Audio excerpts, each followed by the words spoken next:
Okay. So I kind of pulled everything together a little bit. So I kind of pulled everything together a little bit. So I kind of pulled everything together a little bit. So I kind of pulled everything together a little bit. So I kind of pulled everything together a lot of looping so again. I kind of pulled everything A lot of looping so again. I kind of pulled everything A lot of looping so I again. kind of pulled everything A lot. Gotcha. Perfect. Okay. Wonderful. I think we're good now. Okay, so I kind of did some work here, kind of off camera a little bit. I kind of added in some greenery. Mostly did a lot thicker paint, just to keep it from running nearly as much. So we're kind of just going to go in and hopefully make quite a few updates and changes to this one. So I also got some new items here for us to use, so we'll see how this works. Got some paint thinner for after I've already laid the paint and I want some white to kind of come back through. So my initial thought was adding some more rose color kind of up here in the top, so that's what we'll go ahead and do.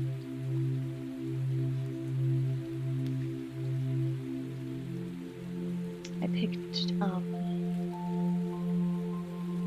our thunderstorm music today because it's kind of a rainy day here. It just seemed fitting.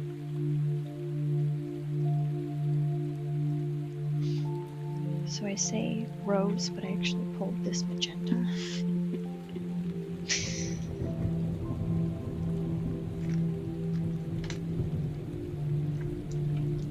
Actually, I'm going to look for my rose, yeah. We'll pull both rose and magenta here.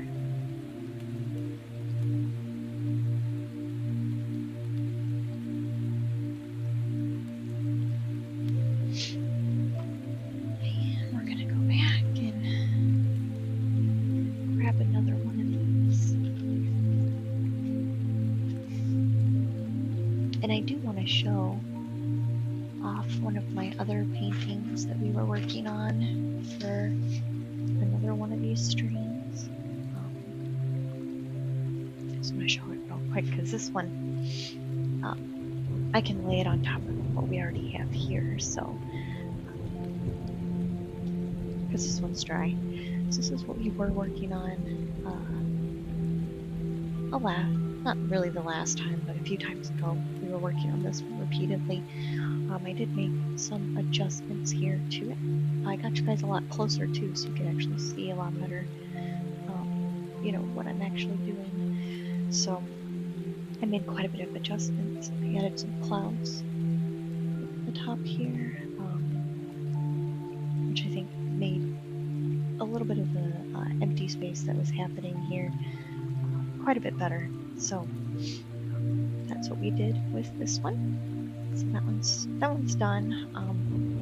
I actually ended up making a print of it and putting it in a frame. It looks pretty cool. So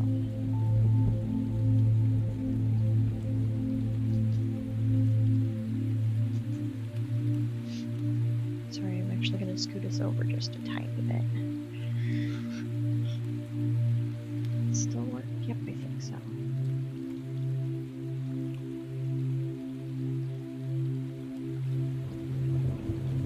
This is that magenta color that I picked out. I'm going to try and water it down pretty heavily because I don't want it to be real thick. I just want to give a hint of magenta, not overpowering or anything like that. So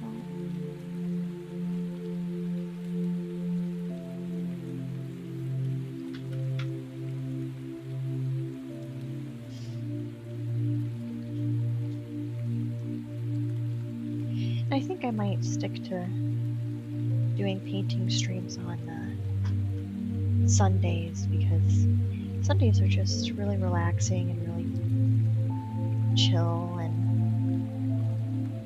think painting on Sunday is a good day, so that might be part of my schedule, guys. I'm not gonna say, you know, only during this time on Sunday. We're just gonna paint when we want to paint on Sunday. But I do think it'll definitely be, you know, Sundays that we do this.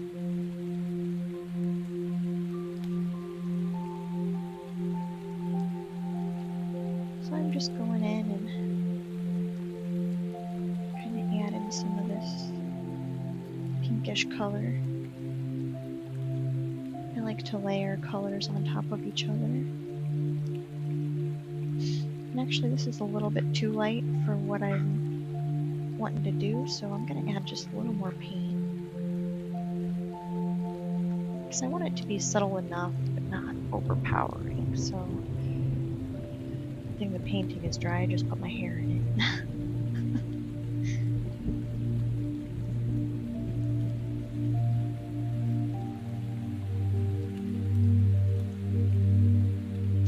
I think I'm just gonna kind of pick and choose here for a minute. I'm gonna be kind of sloppy with it. I'm not gonna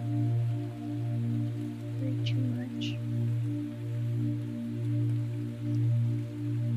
Because I don't want it to be too uniform. So I'm literally just slopping it in. Not really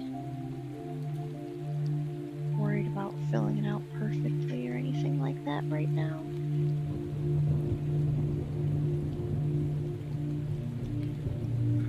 Except for maybe in this larger spot. Actually, I might just kind of plop it down a little bit too.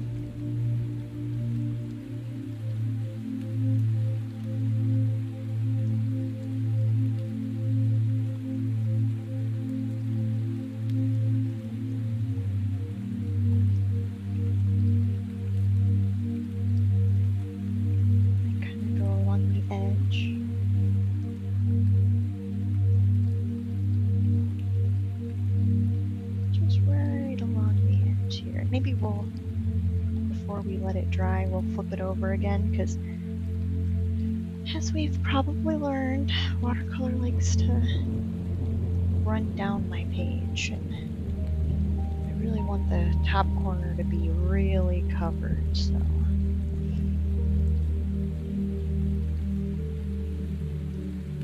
I'm just kind of picking and choosing which ones I'm filling in here.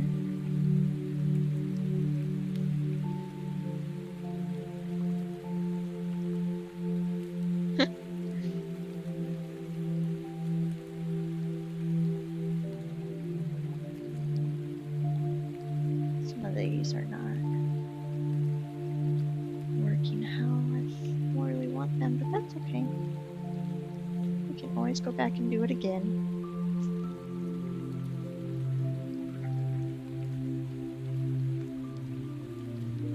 I did have a thought that I would really like to, I think next, maybe after we finish our trees, our moon trees, we will, whoops. That's why that wasn't working. That's okay though. We'll just blot it out.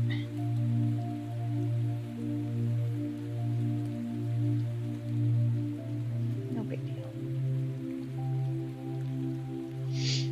But anyway, like I was saying before, I think we're gonna end up, there's still some pink in there, so I'm okay with that. But the next thing after we do our trees, like I was saying, I think what we're gonna do next after that is maybe do some crystal painting. Paint some watercolors with some crystals. I think that sounds pretty fun. It could be nice. So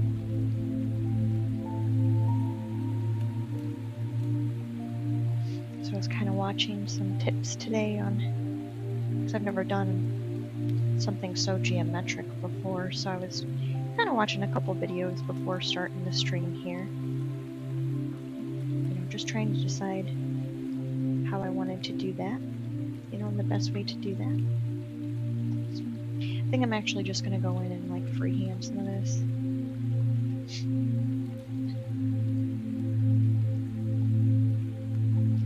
Just the outline's pretty much already there. So.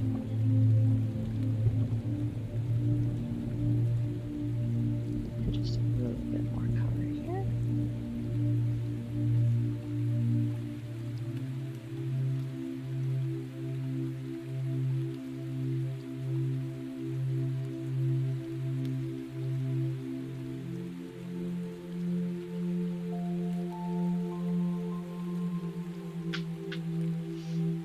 I think this angle works a lot better for you guys to be able to actually see what it is I'm doing.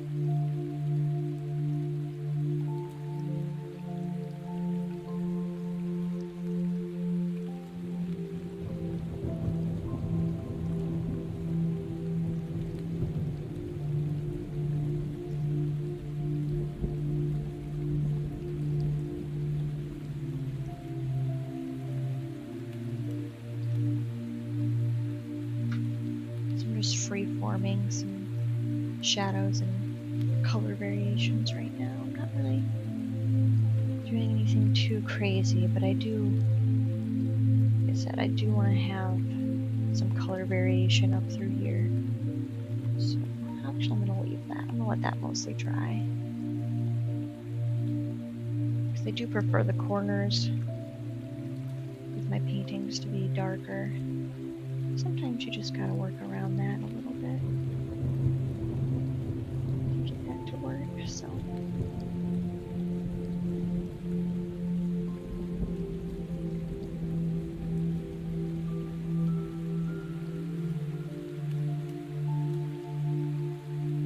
Perfect.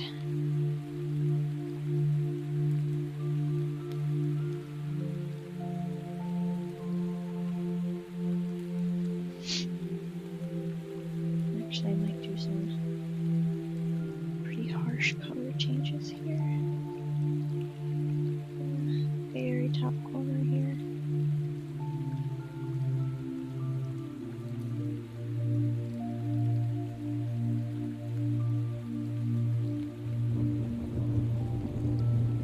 I'm literally just pulling the orange into it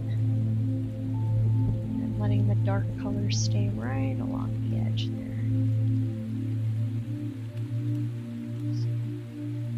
That's good. I'm liking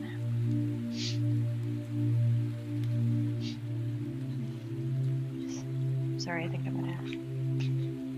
was on the verge of sneezing. So, the other thing I wanted to kind of do while we were here, which I might actually, I'll let that dry before I make an attempt. The only other thing I wanted to do was try and add like a cloud or, you know, something in this area here. So that's probably what we'll do. So since I already have this kind of rose color, I think we're just gonna kind of stick with that. I think we're gonna try to warm up the painting a little bit. It's very green, so we're just gonna warm it up a little bit. Sorry for my sniffles. I think I need to eat some of my honey. It's getting to be that time of year.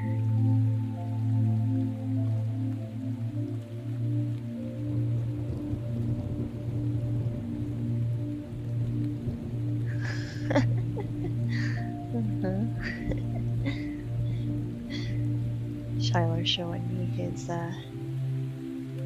stream. He made some changes and it's pretty cool. It's pretty cool. So I'm going to add quite a bit of water on this, kind of put it in a different palette. Like, I don't think, the only downside is to this kind of setup is you guys can't see me mixing my colors. Which I guess I could hold it up, but yeah, that's the part you can't really see too much. So we're just gonna do our favorite kind of our favorite thing to do here. Just completely destroy our brushes. And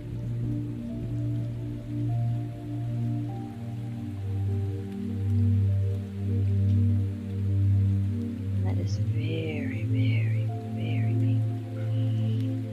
that's okay. Sometimes you do brave stuff and then you kind of go back in here. We're just going to take off some of the top a little bit. Leave some in here. Leave some of them a little bit darker. Take out a little bit of the harshness. And then we can kind of go for the orange again here.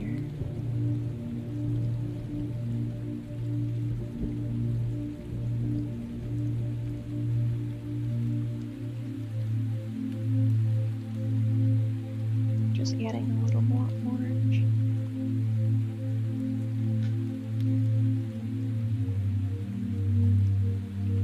We are getting a lot of saturation at the moment, so it's gonna do that running. But that's okay, it kind of mixes the color for me that I wasn't able to do earlier on my palette, because I don't want to destroy my nice pretty rose color. I just wanted to get, you know, the gist of the color kind of going. So that's going to be several layers worth. I'm going to do another layer of orange here.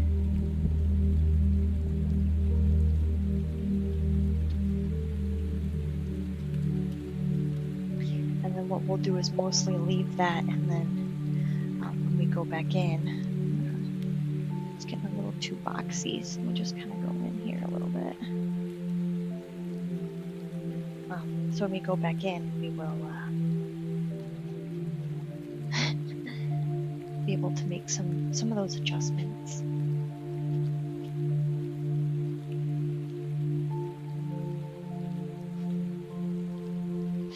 Perfect. So there's a little bit of pooling, which I really like. And then once it dries, we'll do a little bit more pooling in through here, kind of similar to how we did on these other clouds. And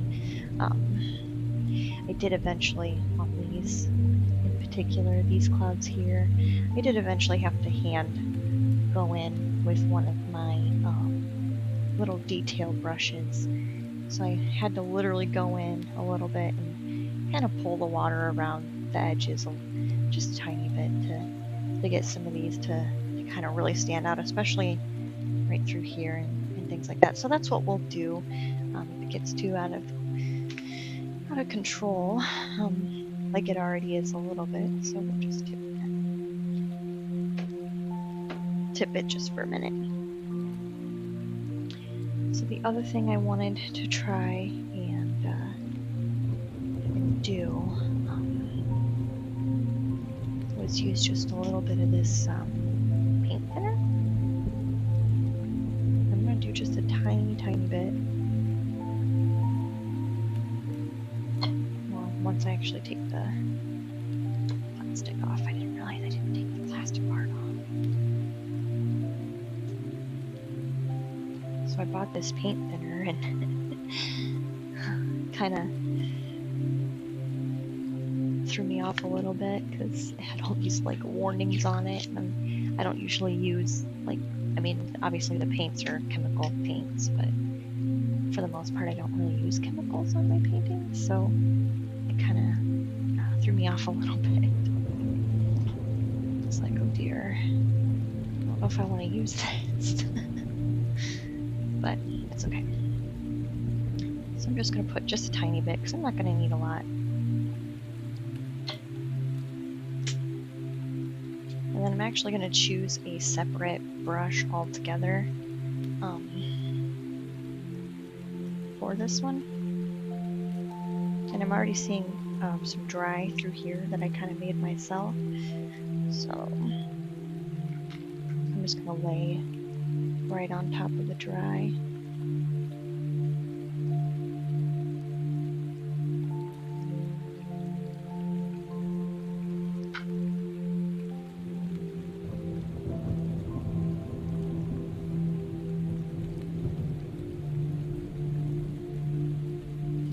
And then, like I said, after we finish this one, I think I'm gonna maybe move on to painting some crystals, because that would be kind of fun, like doing a crystal flower combination. That would be kind of neat too. So I'm gonna flip this back over.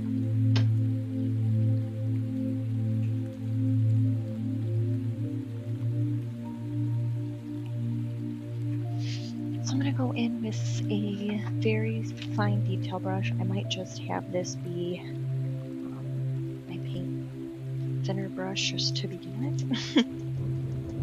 But I have a very, very small amount here. So this is the first time I've used it, so I'm not really sure how it's gonna work. The goal is to kind of open up this space here, right in this corner. So where the stencil was, I might be able to turn it just a little bit so you can see a little better.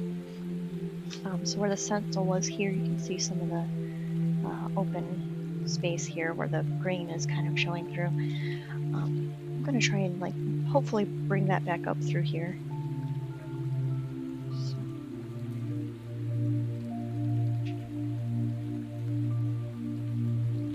And it already looks like it's working just a little bit even.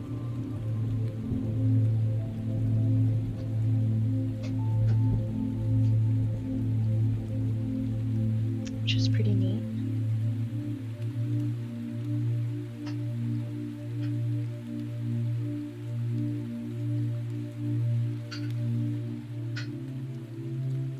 So I'm not being like super particular about this or anything like that. I'm trying to just get a basic halo shape here, and I think actually that worked a lot better than I thought it would. So I'm just gonna kind of cut in a little bit, make some neat little patterns back through here with it. And this might actually help when we're going to do some of this cloud work too, in case we get stuff a little too dark. It might help us kind of bring back some of the light just a bit, which could be really interesting. So.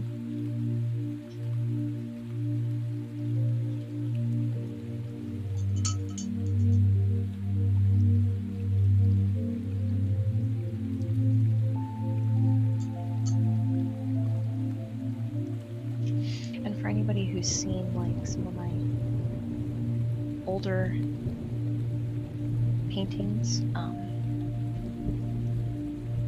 you might know that I like to do some splatter work on my stuff, which I eventually want to go back into doing, but I feel like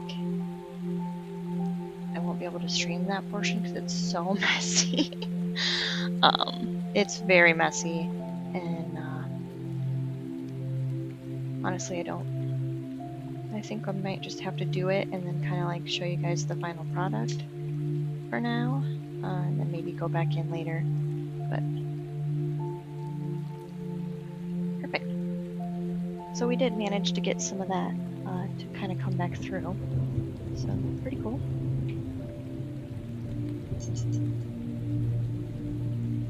I am gonna go rinse my cup because this has a very heavy scent to it, and I don't want to breathe in fumes on my stream. So we're just gonna rinse it out.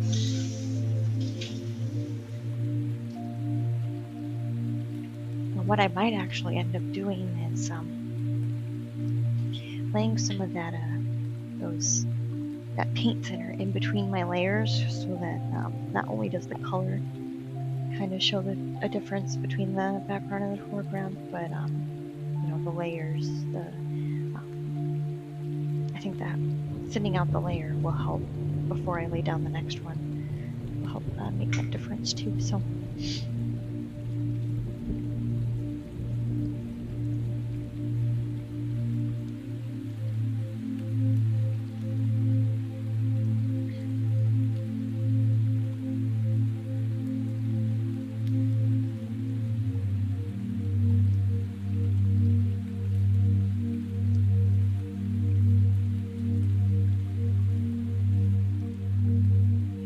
I'm just kind of picking out some dark spots here. So again, this is gonna warm it up like lot. It already has. So, and actually, as I'm looking at the stream, this looks fairly orange on the stream. It's actually kind of a pinkish color. So, I'm not sure how we'll have to make adjustments for that later.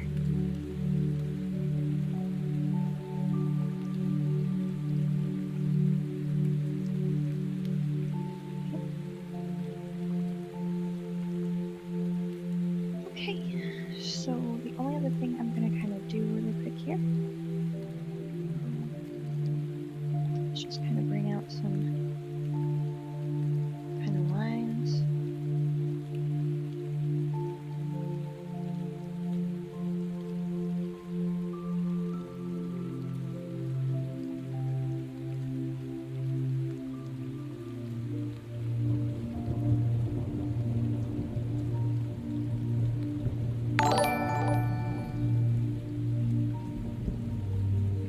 I just heard a little chime.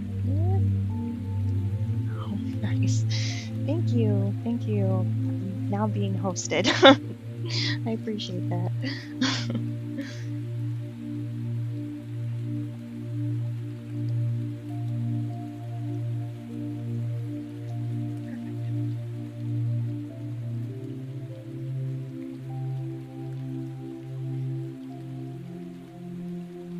So I just added in some rays, basically. Which, I mean, you can see that from there, so it's pretty cool. Just a little extra touch that, you know, can make a big difference to somebody. So the only other thing I'm going to do is kind of warm up our bushes here a little bit. So I'm going to add quite a bit of water now. Quite a lot, because I want it to be very subtle. I don't want it to be overwhelming. And actually, I'm going to start a new pool of water here. Because I want it to have this orange color. So I'm going to mix my rose and my orange color that is left over from I don't know how many other painting days, but it's leftover paint, which I save a lot of leftover paint, so that's okay. So I'm going to kind of mix this together here.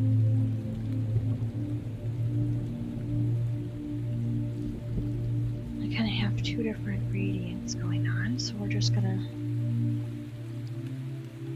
to swap it down. And I'm going to go pretty far into the ground here. I'm trying not to press too hard because I don't want to. I am pulling up a little bit of the green color. I don't want to do that too much, so just trying to get the orange down here.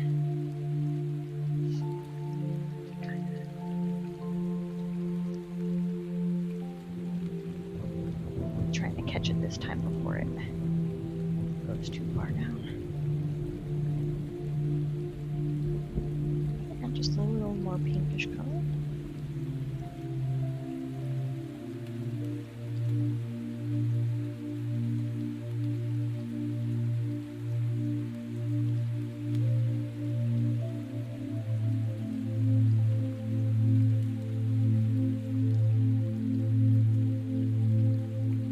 We are pulling a little bit of the previous color that we laid down. That's fine. I'm not worried about it.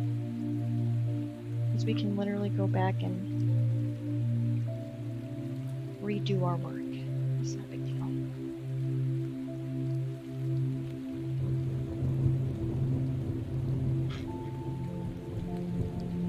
We are pulling a lot of this mandala up though, which is fine.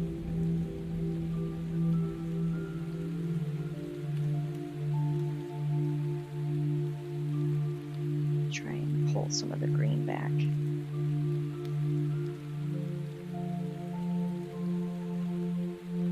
And then, I mean, we're going to have to go back in and redo some of our grasses and stuff, but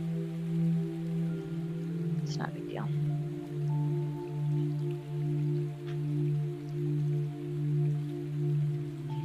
So I'm going to use this orange.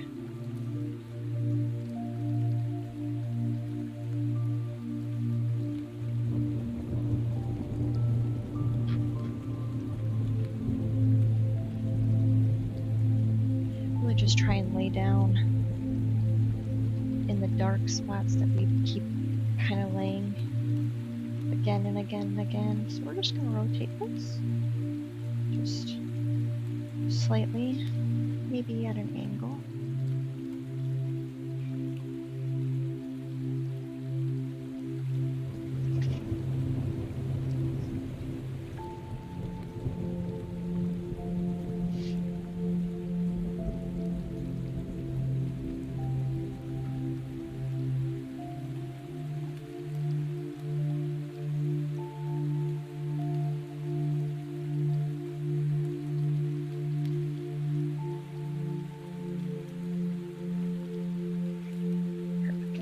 Okay, so I think we're gonna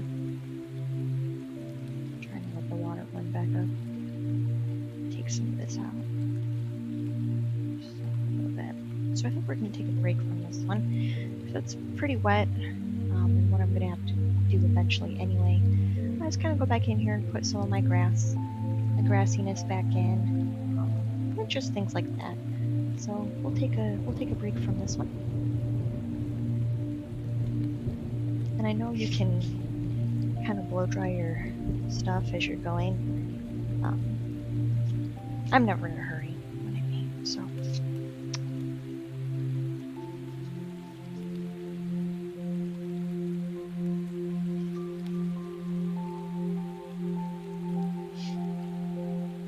So, if you've watched some of my other streams, you know, we have quite a few paintings going on at one time.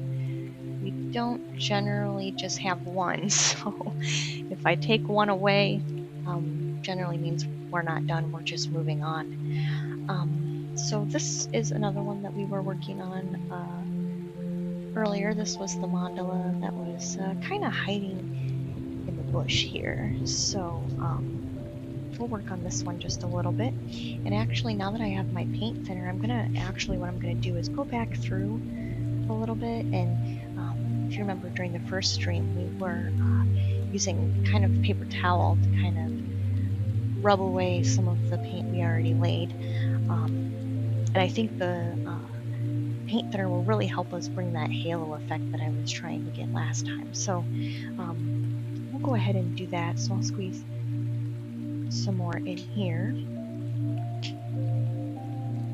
And then we will go rinse off our hands, because this stuff you really don't want on you, like at all. And then we will start seeing if we can get that halo effect to work.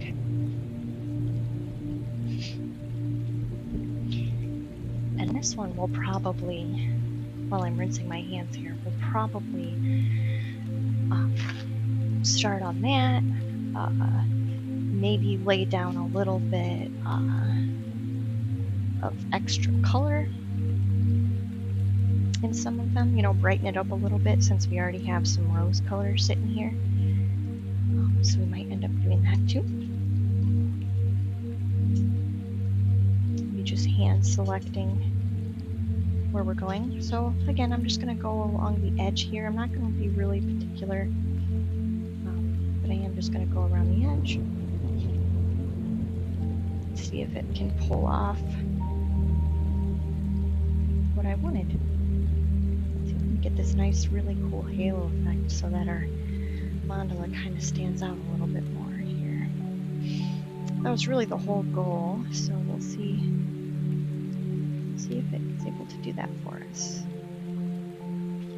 Looking kind of dark now, but I think once it dries, it'll give us that effect we were kind of hoping for.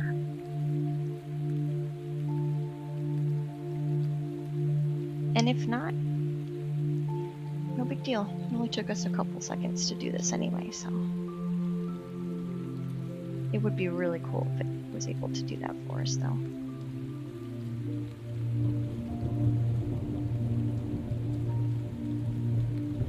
It's funny how little I put out here, and how much it stinks.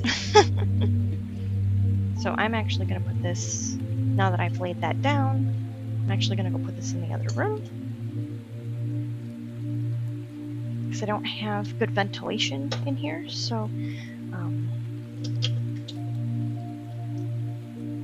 we'll just let it hang out over here with its own brush. So we'll let that sit in the other room.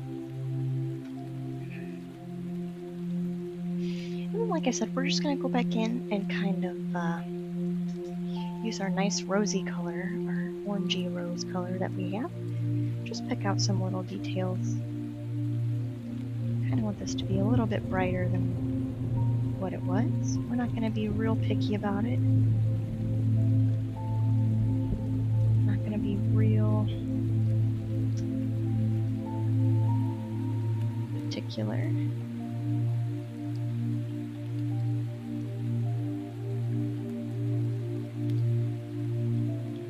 And I'm actually kind of picking out the rose and the orange color that we used on the other painting, so kind of mixing them together just a little bit.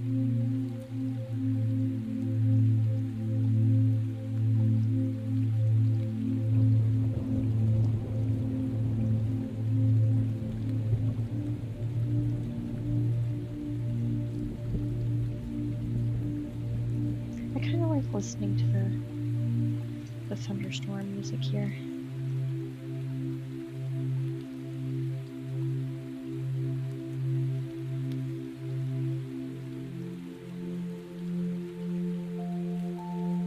See, and sometimes I'm actually getting outside of the traced lines, but that's okay. I'm laying a thin enough color down that it's not really going to make that much of a difference. I think definitely though I'm going to go in and do the very edge of our mandala here, because the contrast will really stand out. So we're definitely going to do it around the edge there. And again, I'm not being real particular about this.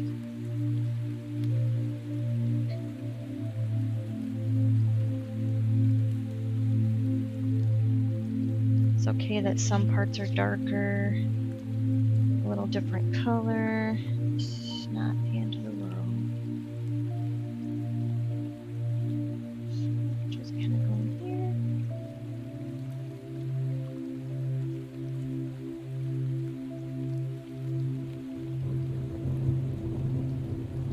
here. Kind of trying to go back onto the orange side, which is again why I jump around.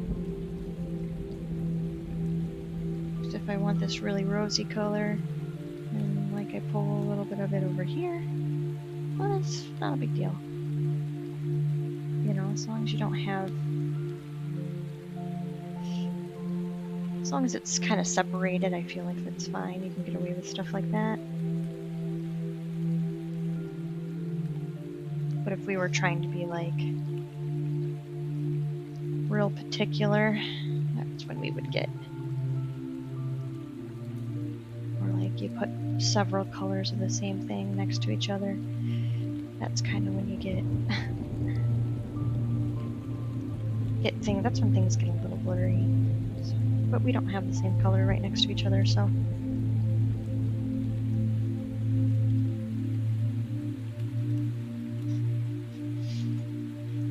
And we might blot some of these down anyway. I'm just kind of picking and choosing. I'm just eyeballing.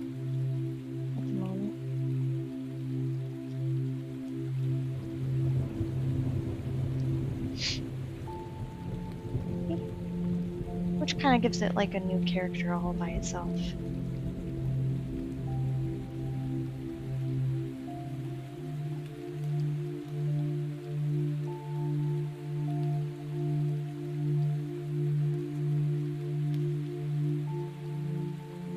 So if you guys are okay with watching painting on Saturday or Sunday, I think that'll be a good day. Not too many days to where I like run out of ideas or anything like that, but I think it would be enough. So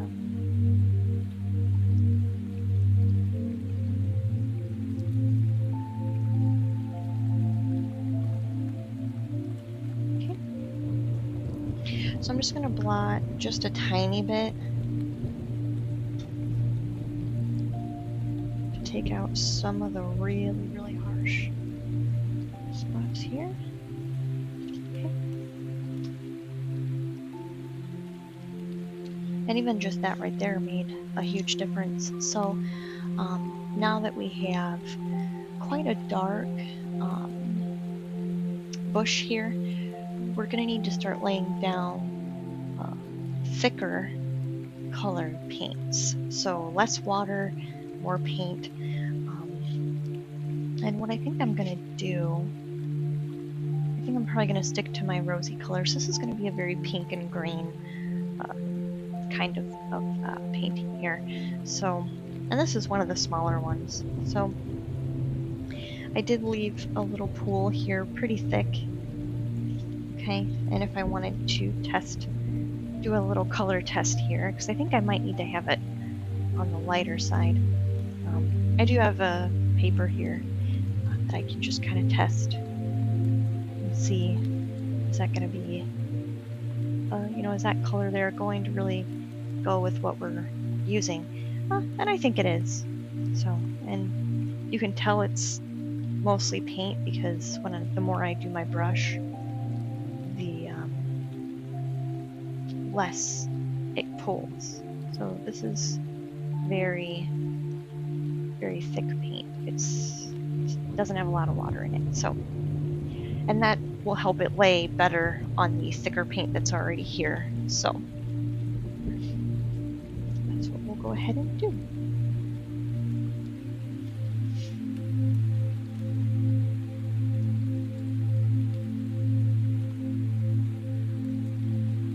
I don't really have any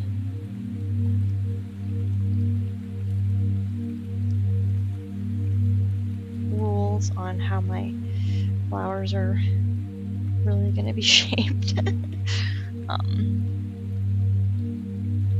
We don't have rules here. We tend to just do things.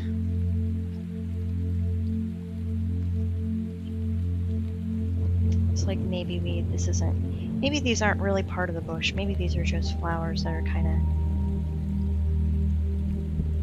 of poking through the bush a little bit, growing up around, and maybe these are really maybe where they're only going to be at on the painting, kind of as I'm doing this. So, and that's just how it works. Sometimes you just kind of go with the flow a little bit. Right? So.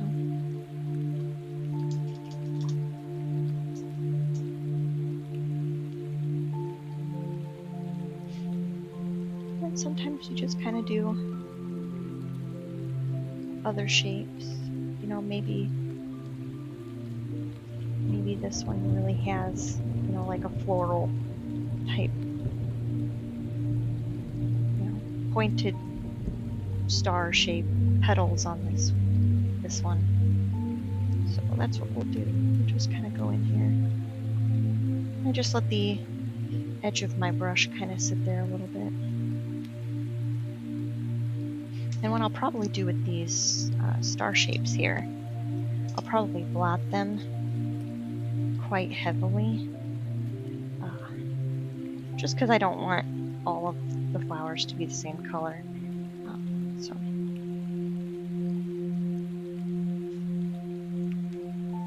don't want everything to have the same feel to it. So that's probably what we'll end up doing. Or maybe even might change my mind. Maybe this one's got, several different kinds of blooms in it. There's no rules. Nobody knows how this world works, so I'm not going to worry about it. The only rule I really try to follow is my positive and negative space. I generally always want everything pretty even. I don't generally, go too crazy or like too heavy in one spot, like I wouldn't overfill this without kind of evenly spreading all this other stuff out. That's like my only rule of really what I do. So, and like I said, I'm being like very sloppy with this. Like, I did not like outline that at all. I just kind of did it, and that just happens to be what it looks like. So, I feel like if you're not as particular when you're doing watercolor, like you just get a better result. So.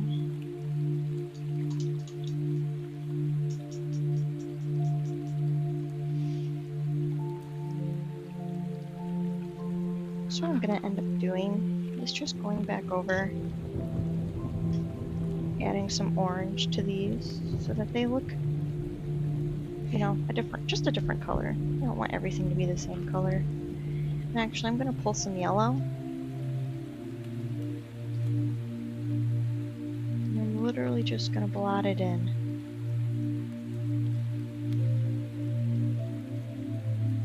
It's going to look messy right now, but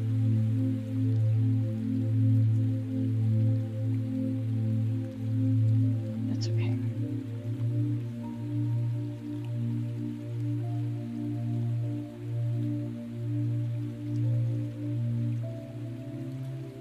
I'm just going to blot just a little bit because that one's getting ready to run pretty heavily.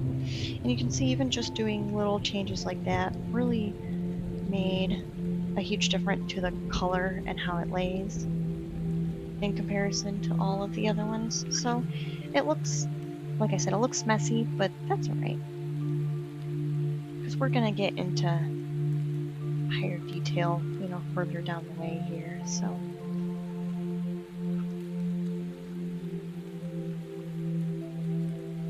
Kind of just trying to get some color variation.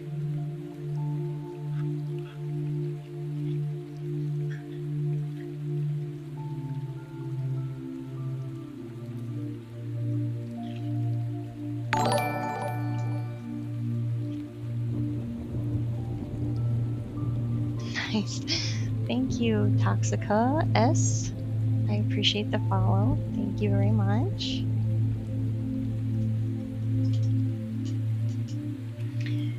And like I've mentioned before, I'm very interested in doing things that are a little more geometric in the future. You know, obviously these mandalas are geometric, but I kind of have stencils helping me do them, and maybe I'll get some crystal stencils that'll kind of help me to where I'm not like trying to organize it too much, you know, as I'm doing it. But I don't know, we'll see, we'll find out. Now this has gotten really, really warm. And what I did last time to kind of really make things stand out, what we're going to do actually is lay down some dark green. And I'm just going to lay it on the very corner.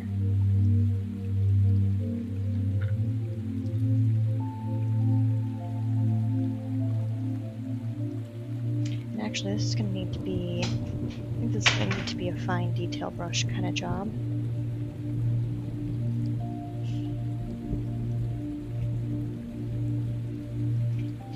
Because what I did before, we'll kind of see it here just a little bit. Let's really just make some of these spots much darker than the rest. And then we'll go in and actually just add some stems and stuff like that to, you know, our flowers that we said were hanging out in front of our bush here.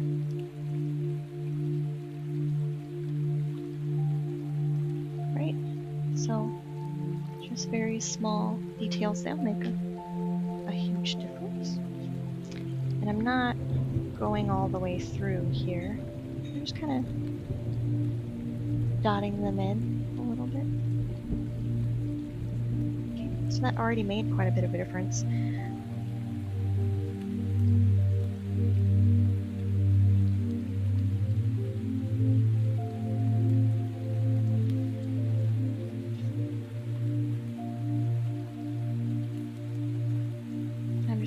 this dark color in. And you can tell, I mean, I can clearly tell I did not water down the entire page as I was doing this watercolor, which is kind of how watercolor works. If you lay down a lot of water on dry paper, it's going to want to curl, which is kind of what we can already tell here. It's curling pretty hard just because of how many times we put down the layer right there. But it's fine.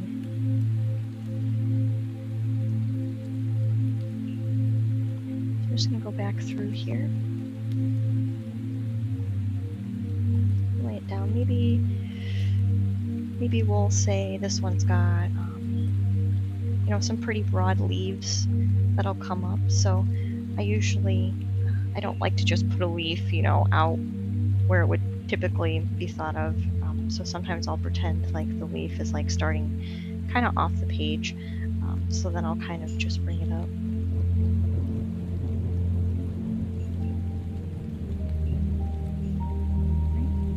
And then the other one maybe can start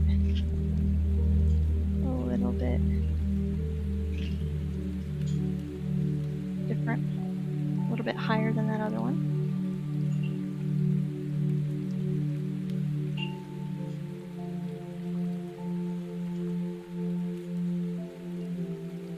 Like I said, I do like to play with my positive and negative space, so I thought it would be interesting to have, even though it might be unnatural, I thought it would be interesting to have a high contrast, you know, right on the edge of this bush here. So like right through here, I thought that would be a little interesting to do. So that's what we did.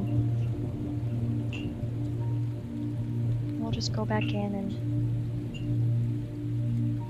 add some more of our darkness here.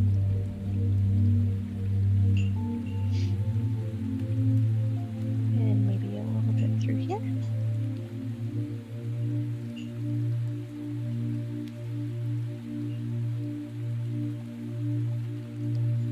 Maybe a tiny bit here too.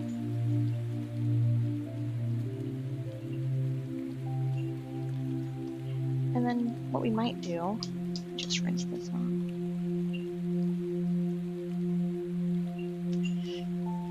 You know, we got this going right here. Maybe I'll add another one kind of over here. Maybe this one is actually like, kind of like leaning a little bit. Who knows? We don't know. We're just guessing.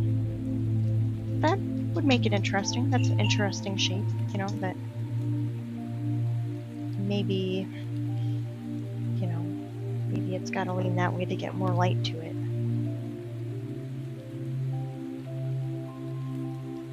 So we'll just go back in, kind of get our stem for that going too, right? We'll just kind of do a little bit of the dark bush.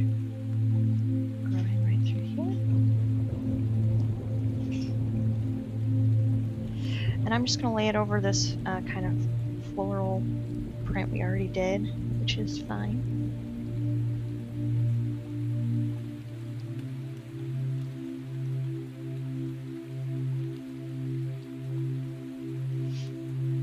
Right.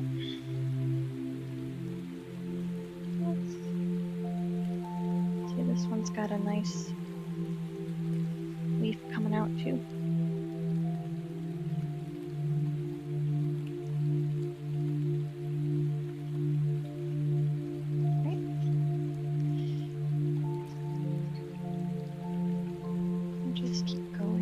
There's no limit. As long as you're kind of just playing with your positive and negative space, I don't really see limits on things. So.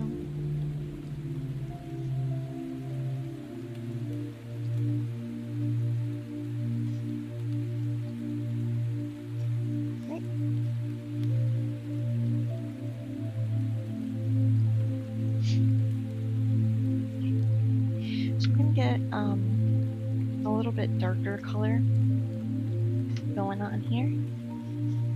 So I'm gonna get some of my green.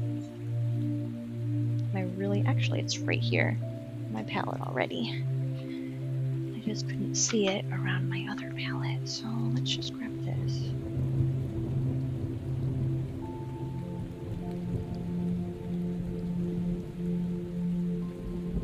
I'm thinking this setup for you guys works a lot better. You guys are a lot closer than what you were to begin with.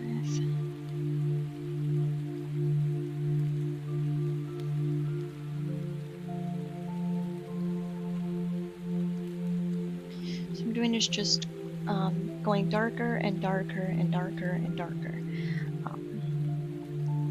So we just say the dark stuff is in the foreground here. And that's how we know what's in front is the darkness.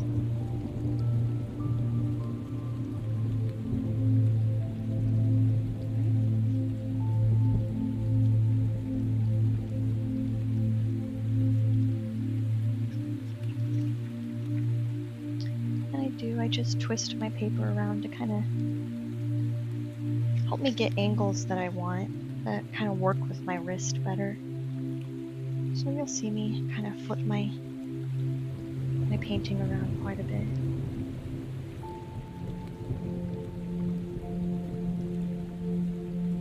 Right, we said we were going to do some of this a little bit darker. Just so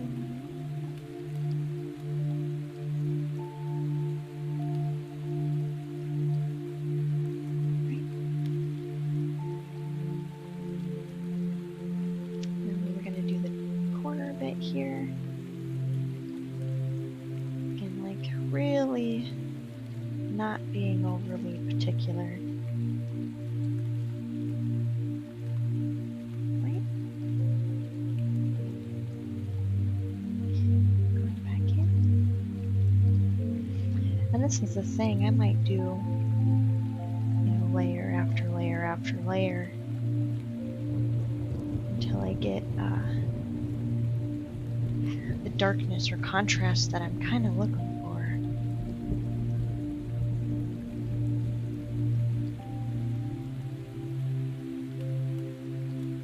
And I think that's coming along.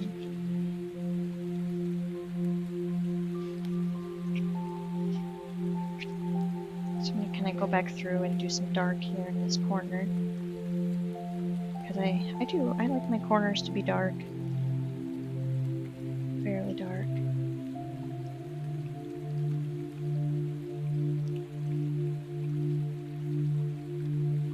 And then once this one gets kind of to its saturation limit, we'll kind of go back to the other one we were working on a little bit here.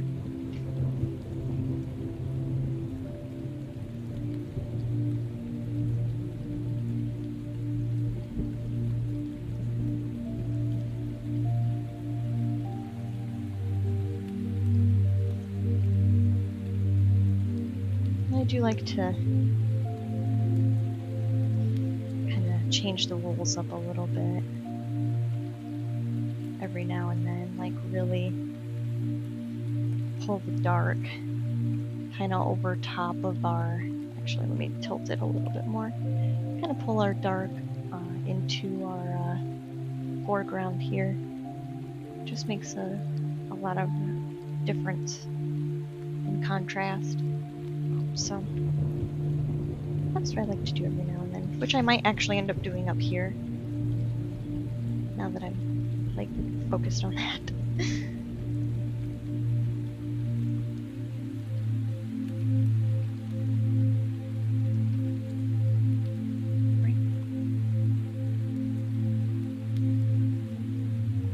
That just made our contrast like skyrocket. Sorry, I kind of kicked the camera a little bit. That did just kind of make our contrast skyrocket quite a bit. So, and that makes it kind of fun, kind of different. So, I'm trying to be better about doing more irregular shapes. Because I noticed a lot of my shapes, and especially in my tree painting that we did last time, a lot of my shapes were very like circular or mounded, I guess, which I might show for those of you who maybe weren't here during the beginning of the stream. I noticed my stuff was had more circular value to it, so trying to be a little more regular on how I kind of do my shapes now. It just makes that much more different. So, actually, we are going to step away from this one just for a second.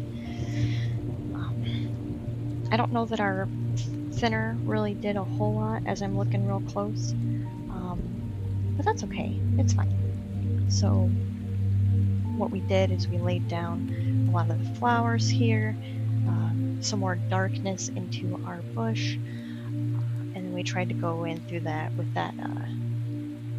the paint thinner to try and see if we can get a halo effect going. I might lay down another layer of that because I feel like, especially in this stream, I feel like it's showing up a little bit better. So I feel like it is there. Maybe it's just my lighting where I can't really tell. But we're going to put this to the side for a minute.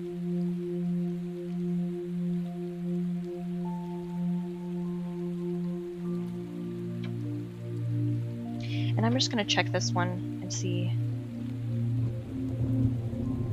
So this one's still a little bit wet, so that's okay, because we're gonna move on then to the one that's kind of been with us the longest. The one that we've been working on the longest is our moons here.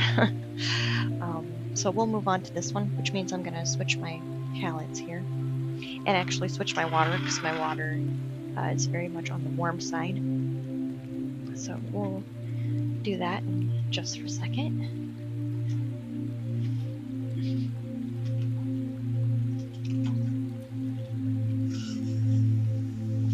Rinse out the brush.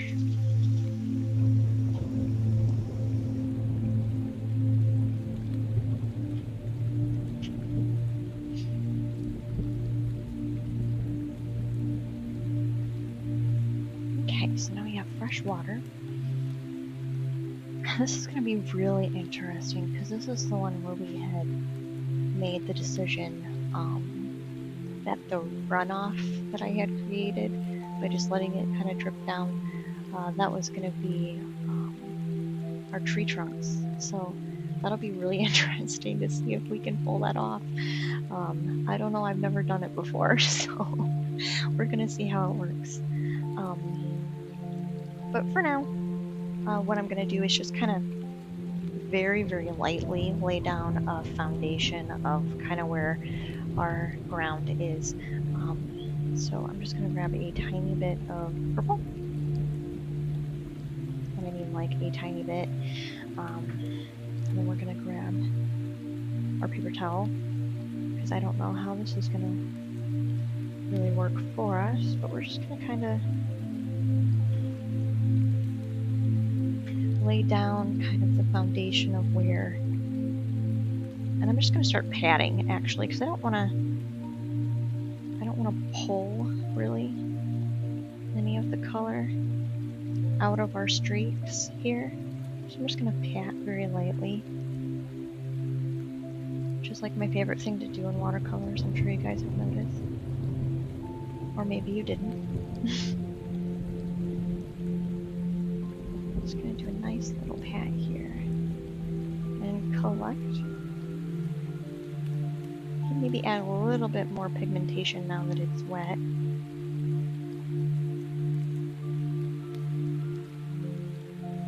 It doesn't have to be perfect or anything like that, you know? I mean, we're just kind of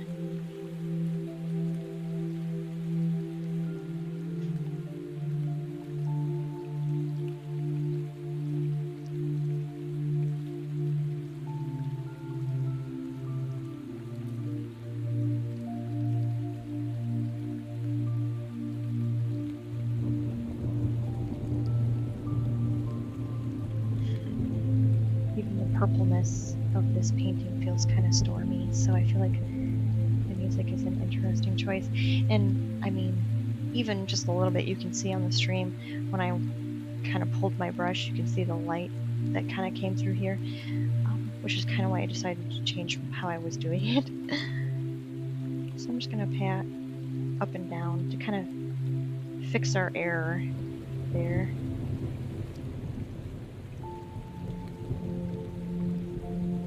Because that kind of took out a lot of our contrast there. That's fine.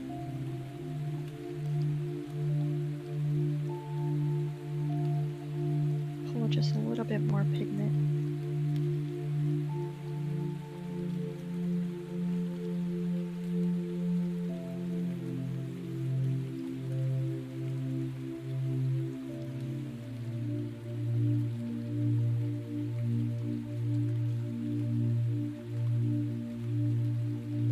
Just gonna keep laying it and keep laying it and keep laying it, basically until we get a nice darker color here, which I mean is already starting to work. If we're really watching carefully, it is working.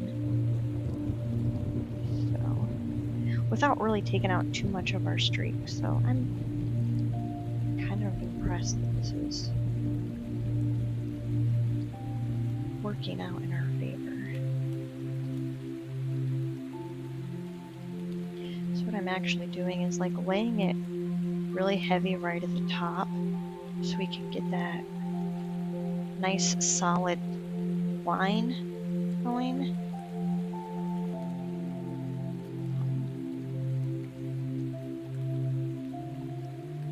And it's alright, we'll go back through on some of these other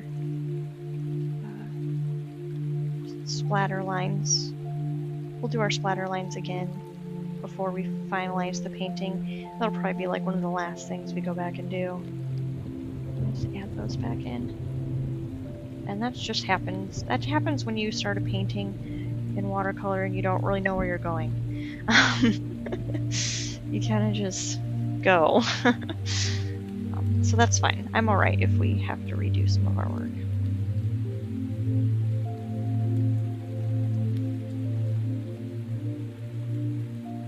That was a little much.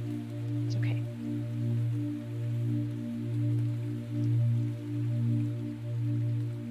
So we're going to be playing the catching the water game again. Because I got a lot sitting here.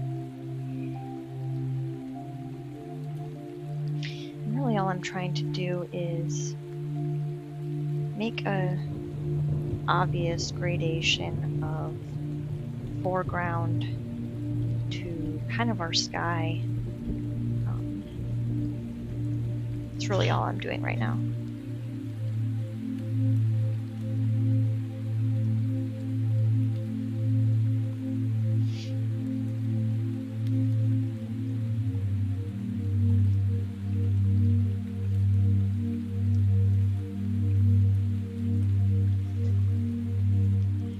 And what I might actually go in and do, because I did it a little bit on some of my other moons. Later we'll go back in, but I did just want to get like a little blurriness up here. So we'll just kind of go in and take that. This was supposed to be our moon that kind of had more light to it anyway. So that's alright. And then I'll take my detail brush and kind of how like we had added in some shadows here on our moons. I'm just gonna kind of go back in and maybe make them a little darker, and just so they have a little bit of a texture to them. It is mostly actual paint, so it's gonna let the canvas come in. And then I'm just kind of blotting it, and that just adds an extra texture that we really weren't getting before. So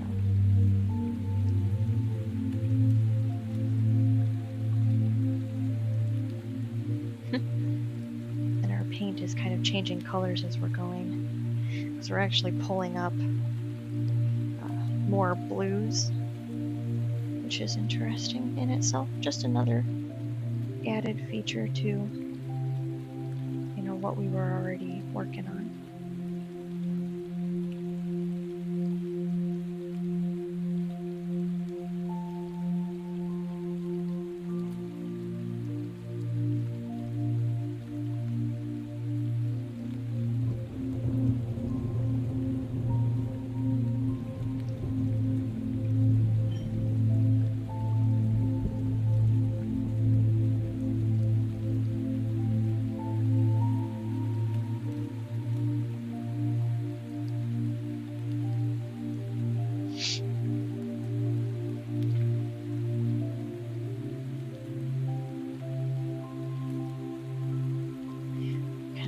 This one down, so we're going to go in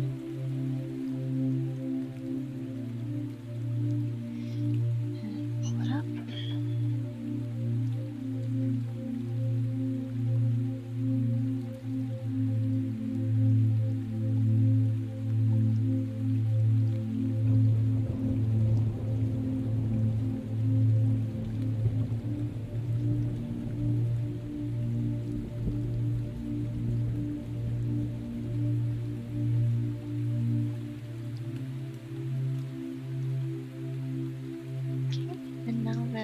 We're just going to rinse our brush,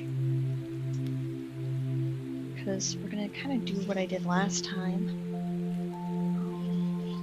We were working on this one. We're just going to go in with water, basically, and just clean up the edge here.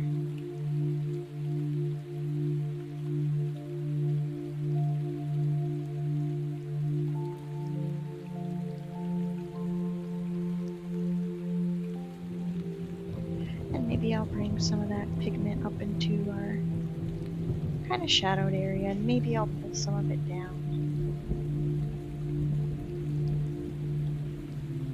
There's no rules, there's no wrong way to do this. It just depends on how or what effect you want to try and give off here. Right?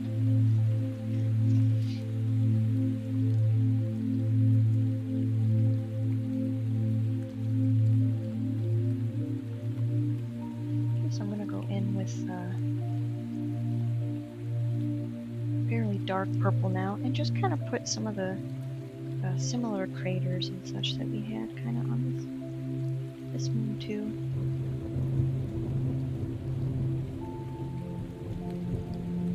This one's more watery, so it's not going to quite be like the other ones, but that's fine. It's fine. We can go back and touch up if we need to.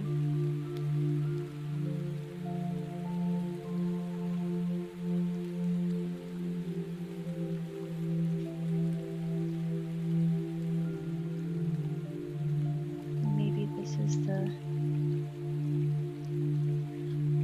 dark side of this moon here. Maybe right through here, there's this big old kind of crater. It's just gonna hang out.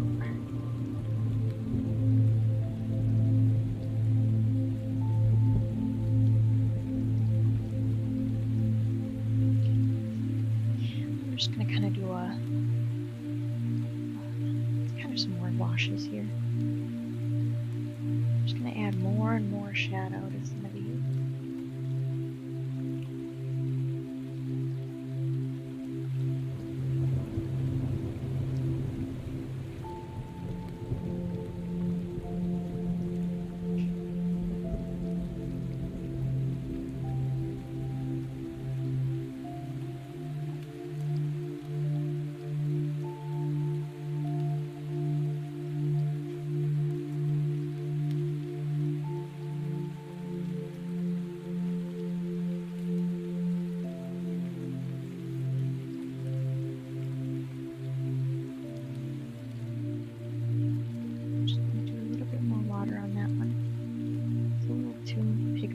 For my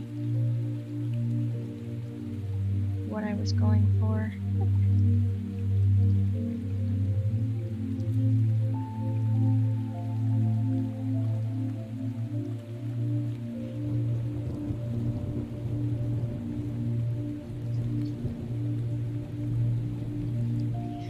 can always go back in and, you know, make adjustments as we're going through. I'm gonna grab some of this blue color.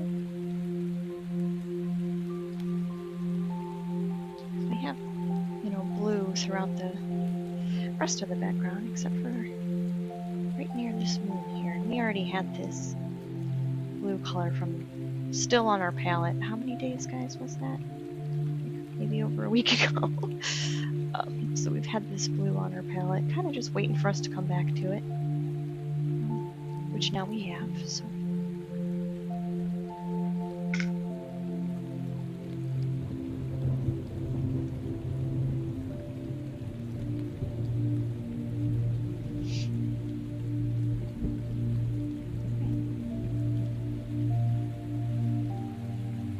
So what I might actually have to end up doing,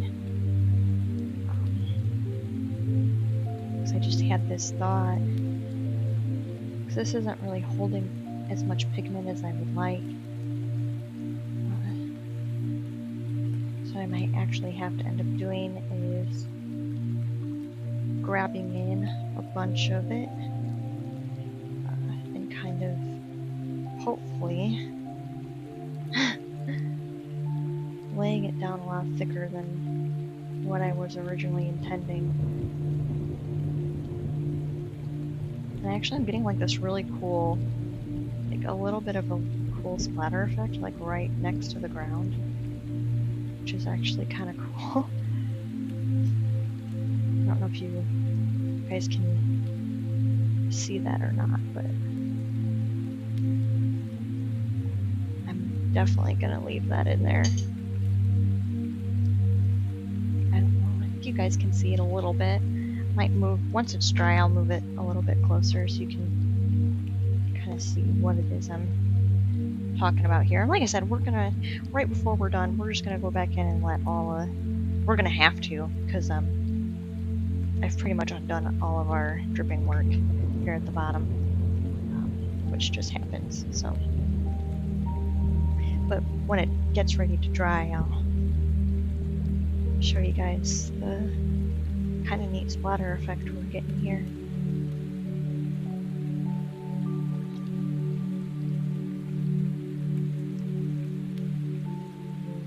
And I'm kind of doing it kind of hard now to try and get that effect back up.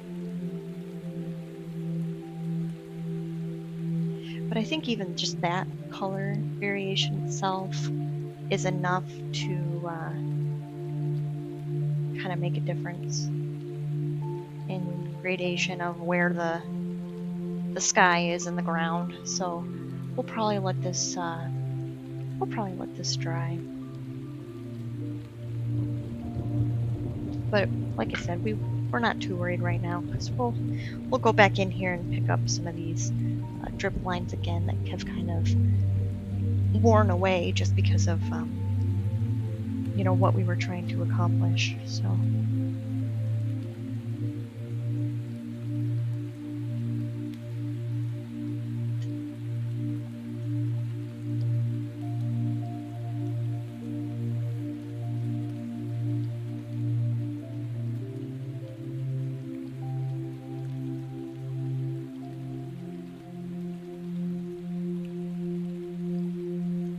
we're just kind of going back in and laying down some more shadow here.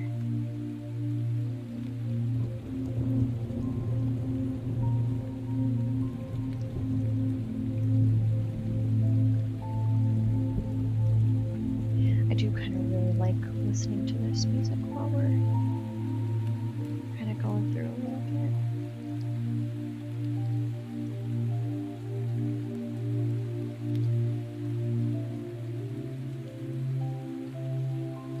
So I'm going to make one more attempt here. Because I mean, we got a nice dividing line here kind of already, but I kind of do want it kind of not completely drastic, but I do want it to be kind of a medium type transition. You know, not as dark as here, but kind of somewhere in the middle, a middle ground density with our color. So I'm just gonna grab some plain old violet, which we actually don't have too much regular violet color. A lot of this is the violet blue. So I'm just gonna grab this violet color.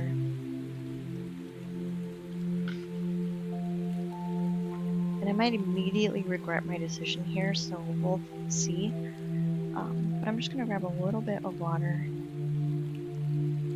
and then start mixing it. And I did pull up just a tiny bit of green in there, but that's okay. Just what happens. And I do want to water it down just a little bit more. Okay, how much am I gonna regret this? Who knows? We don't know.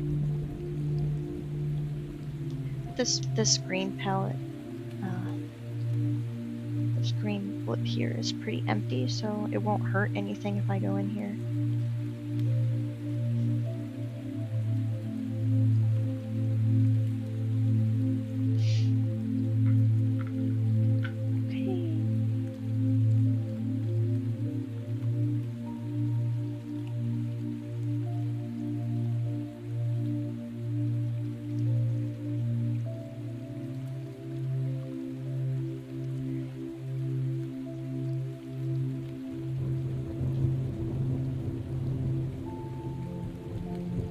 Actually, I can see where my easel is like covered.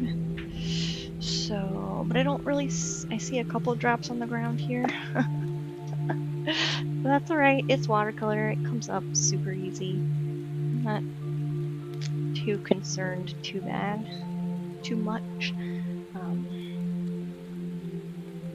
That's kind of the gradation I was looking for.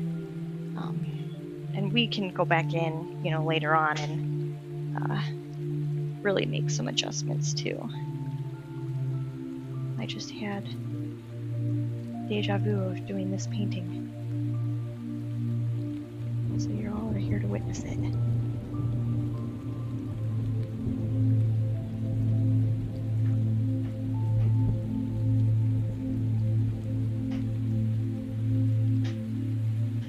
I'm just trying to be a little bit messier about where the brush strokes are for,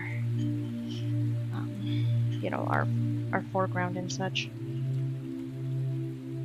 Because, the ground doesn't sit flat. You got grass and all kinds of stuff, so.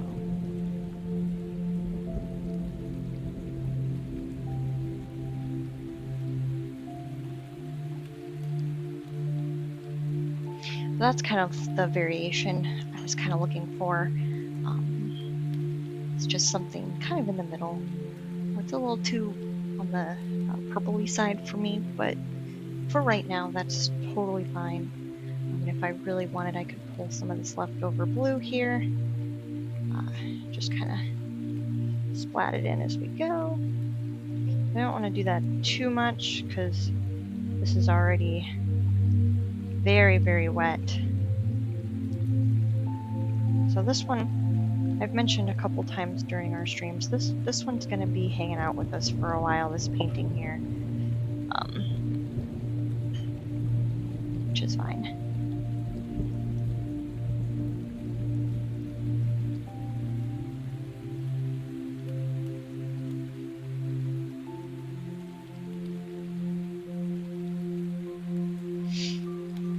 So I did want a little bit more.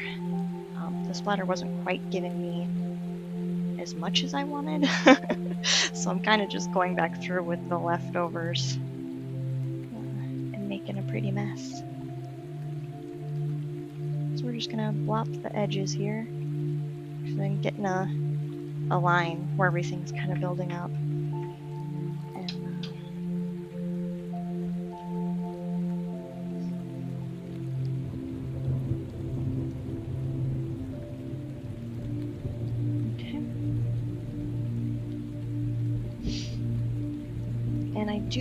Before we go on to one of our other paintings that we were kind of working on, I am going to grab some more of that paint thinner and see if I can kind of bring some highlights out.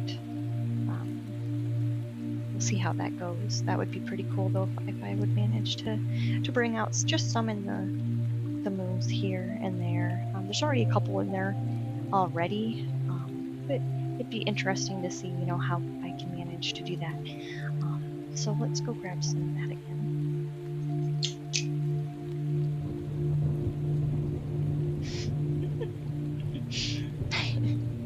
Just want to make sure you didn't move it.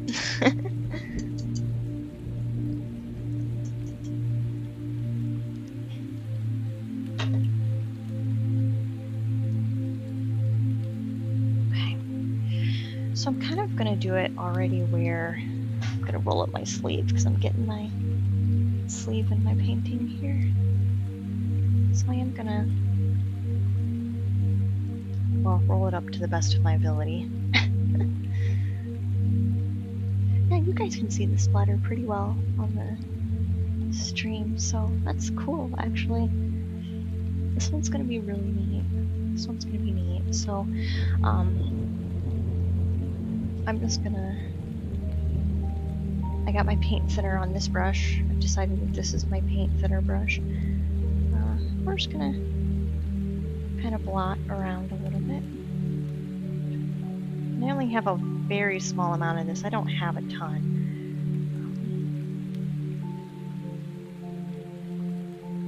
I'm just kind of blotting. I'm not really picking anything out in particular. I'm trying to do, you know, where lighter spots would just probably naturally be. And this one's going to be fairly bright all by itself because we were kind of saying that this was our moon that was kind of letting off all of its light on to these other ones. So, well, that's what we said anyway. And then I'm just going to kind of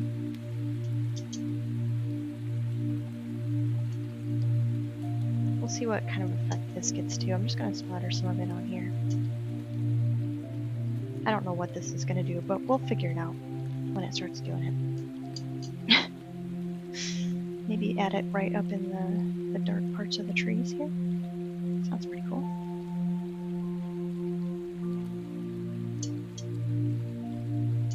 That was a little bit. That was quite a bit. That's alright. We'll just let it go. This over just a tiny, just a hair.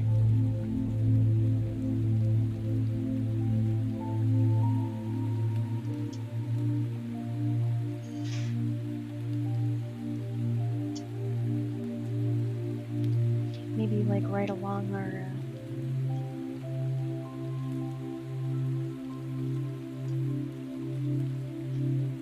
grass line here.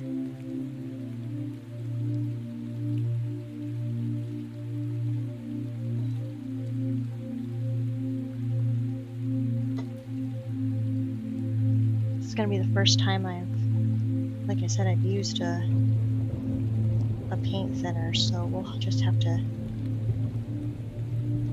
see how it goes. I'm kind of just making a mess, I think. But that's okay. I've heard the paint thinner can kind of take some time to really show what it's actually accomplishing. So I'm gonna go, since I got my hands in it, I'm just gonna walk away for a second and rinse off.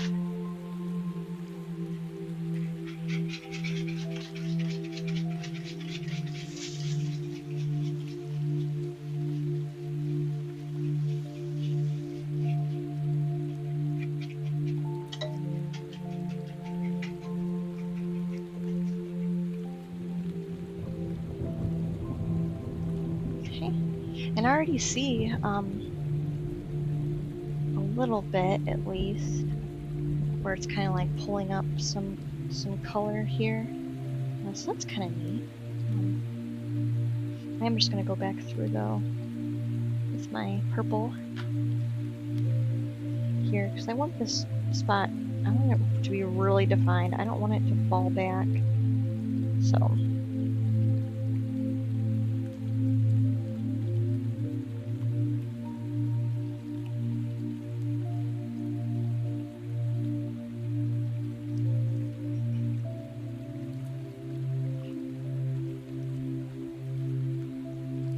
what I'm actually going to do is grab some more paper towel because the one that I've been using is kind of hitting its max here, so it's pretty saturated. So I'm going to blot out my brush here.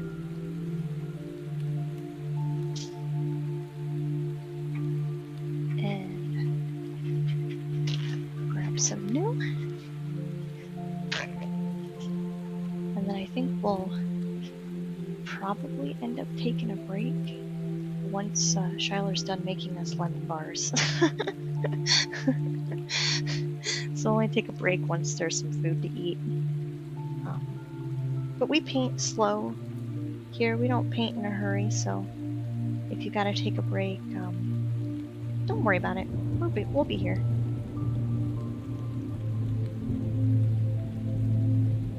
We're not gonna go anywhere.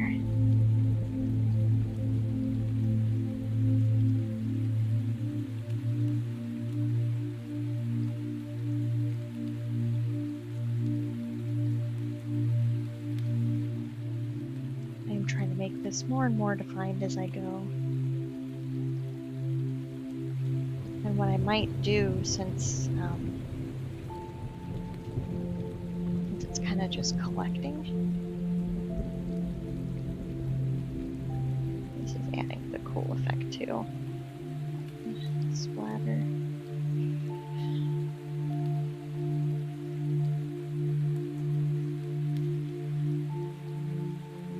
But what I might end up doing here before too long,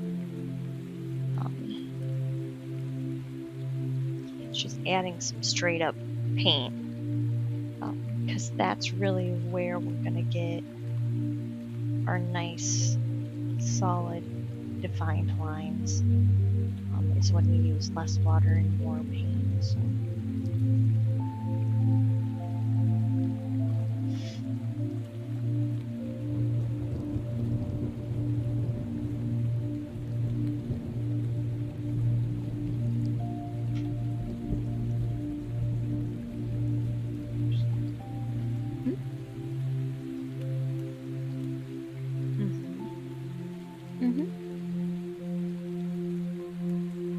Yeah, we'll have to find a way to make an adjustment to the colors during the stream, because this is way more purple than it's actually showing up. So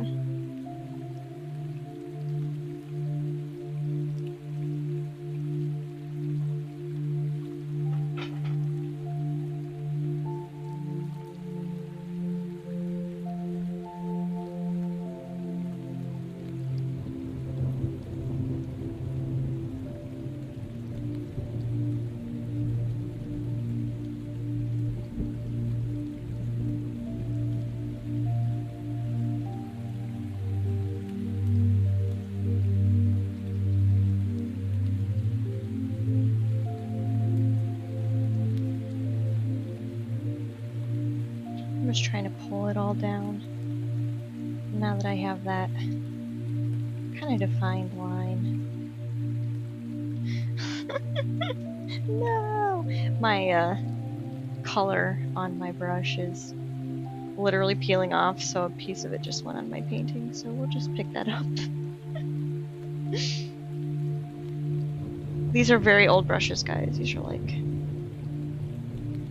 super old, super ancient.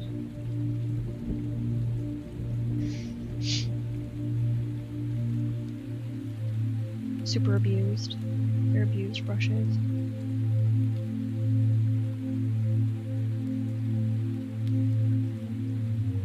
I'm gonna try and get this little piece out. It's gonna make a streak, but you know, that's okay. It needs to not be in my painting.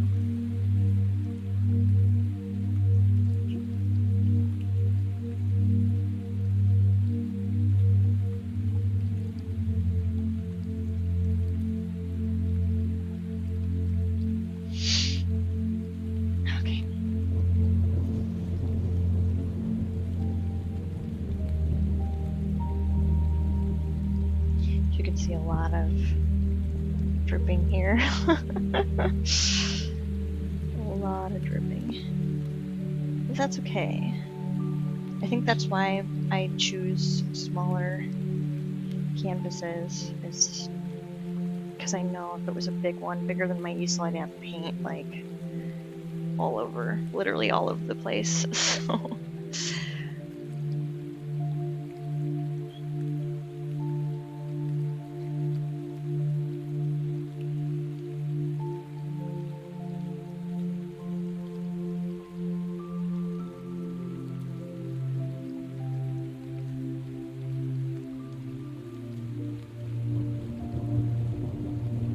So I did go pretty far up my page. Now I'm just going to come back down a little bit.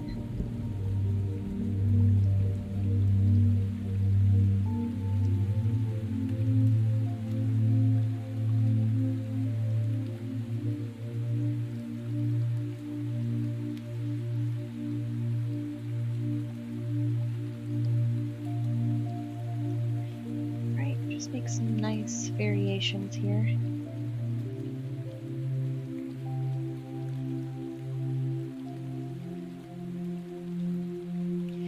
Like I said before, this is just kind of what happens when you don't really have a game plan. You just kind of start going.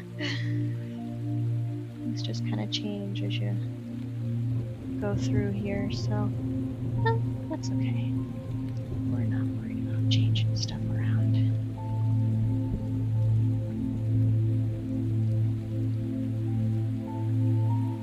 Right?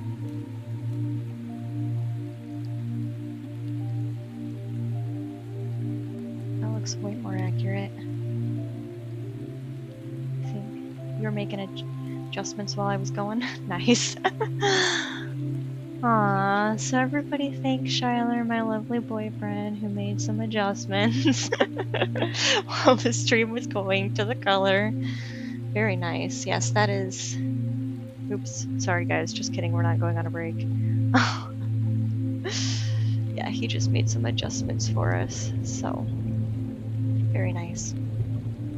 That is this is much truer to the actual color of what we're working with, so thank you, Shyler.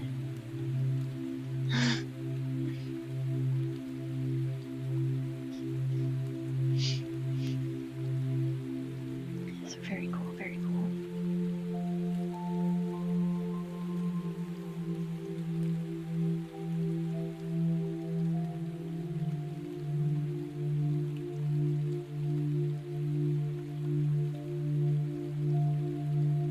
Kind of being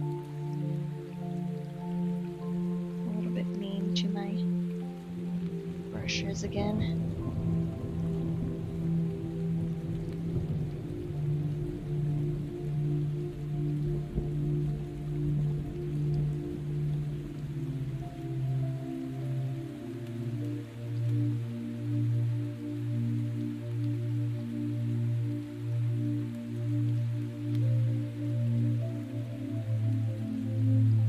That's okay if we get some of this on our moons. I'm okay with that, because, I mean, honestly, we're going to be putting some trees and stuff over them anyway, so I'm not...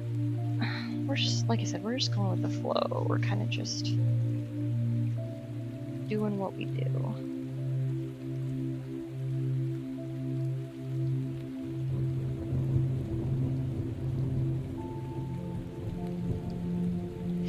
We get some cool gradations in here then too. I don't know, you can kind of see it in the stream pretty well, but we have all these really neat, like wavy kind of blurs going on. So that's neat. That's neat to me.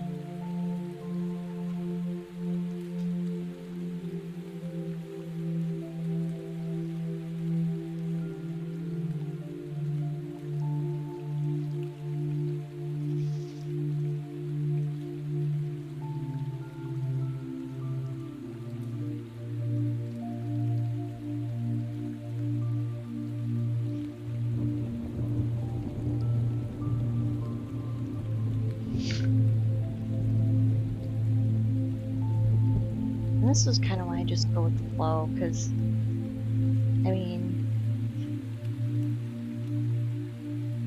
sorry, I'm trying to pick up some of my paint paintbrushes out of my paintbrush shavings.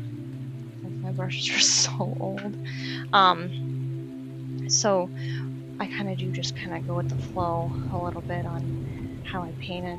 I don't normally have like a really heavy game plan because water kind of does its own thing, and I kind of like that. So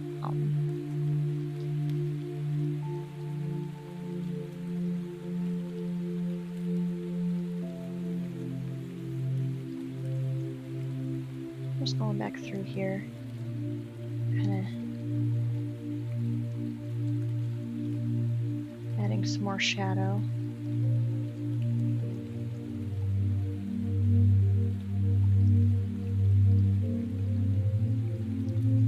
Kind of undoing some of our previous shadows, but like I said, that's fine. Sometimes things just work out better when you take a step back a little bit.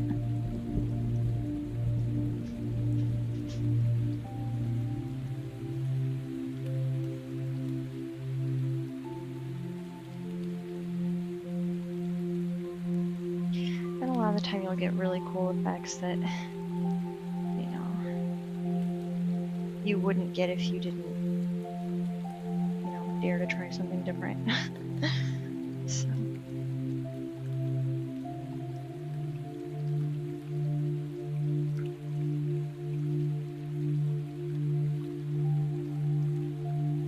I'm going to try and scrunch this up pretty heavily so I can get a nice textured, so I could pull off some of the water in an interesting way. So I think we are going to take a break from this one again. I would like to do some more of our rundown, but I do want all of these really cool effects here to kind of dry off before we try doing that. So we're going to set this off to the side. We're going to wipe down our side here, so hopefully we're not dripping.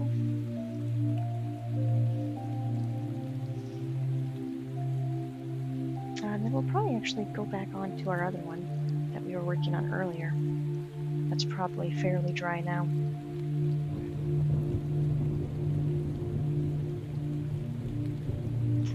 Oops, sorry guys. So this was the one from earlier, which again, I mean the color's a little bit different, but I mean that's just how cameras work, right?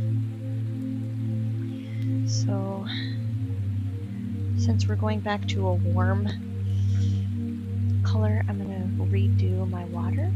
My water is a very dark purple right now because of all the purple we just laid down.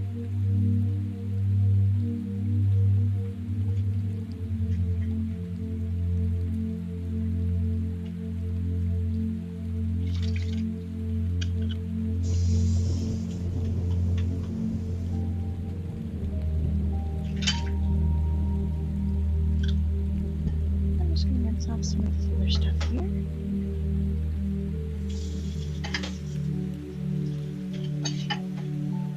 Sorry for the extra noise.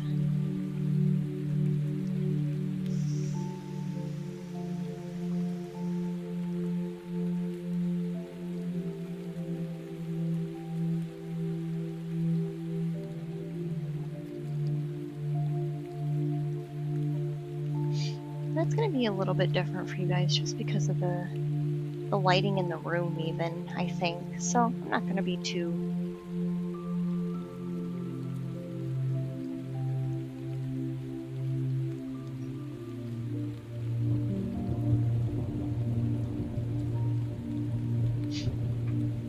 So this was the one that had a lot of the pinks going on. So I'm just going to add a little bit more pink here. The rosy, orangish pink that we were kind of using.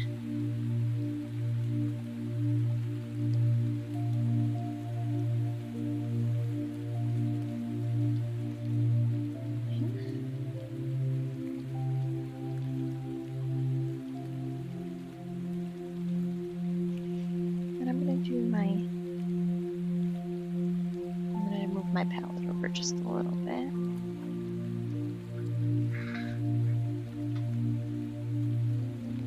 And what we're gonna try and do, I'm just gonna go in here and do some orange that we have left over.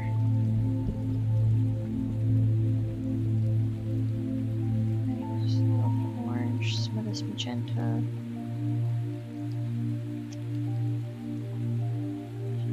Maybe add some more water.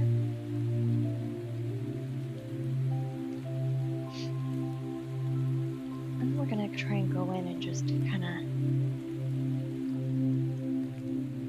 highlight our darker spots here.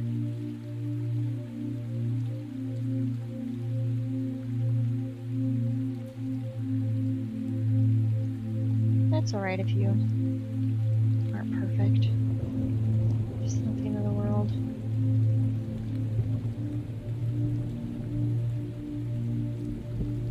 So I'm kind of just doing like random strokes. I'm not really, I'm not laying all in one type of stroke, I'm just kind of making all kinds of weird shapes here.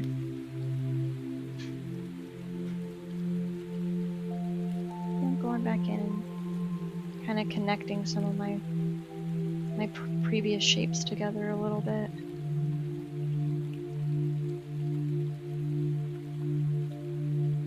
And then once I do this for a minute, I kind of go back in again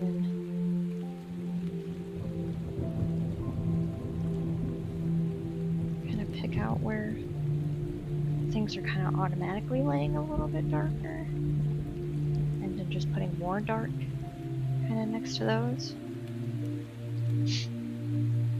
And I do step back a little bit so I can get an overall feel. Overall feel of what we're picking up here.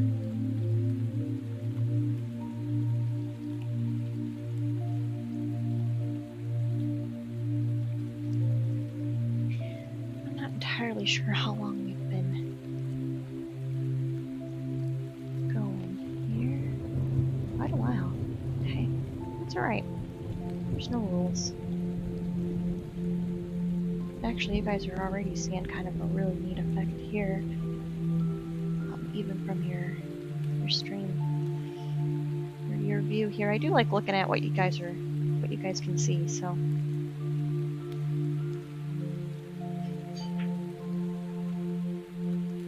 These the cloud and the sun are kind of running in together.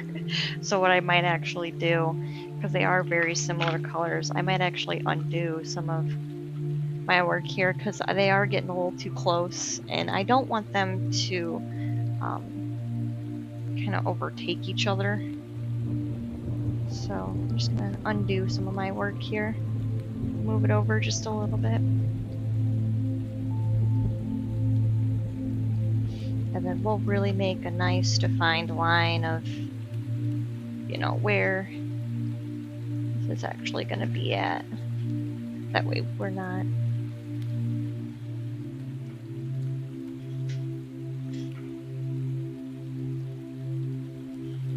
because I really don't want them to be that close.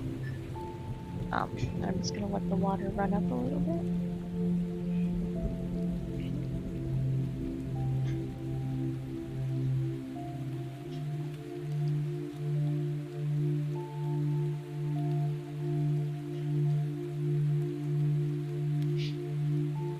And I think that helps. So then, again, just to make sure, with similar types of colors and things going on in this corner, I'm just going to pick out and really make just defined lines of where stuff's at. Because I don't want things to get lost. So every now and then it's good to do, things like that.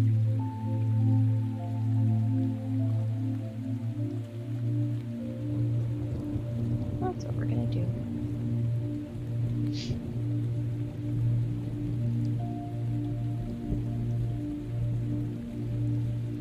And again, I could lay my stencil down, but I feel like it's pretty much find at the moment right now anyway, so I'm really not going to worry about it.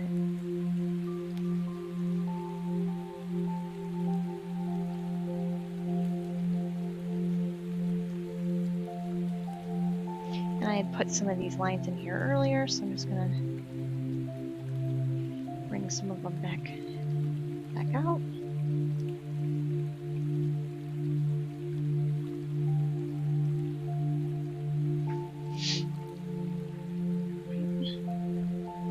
And lift it again.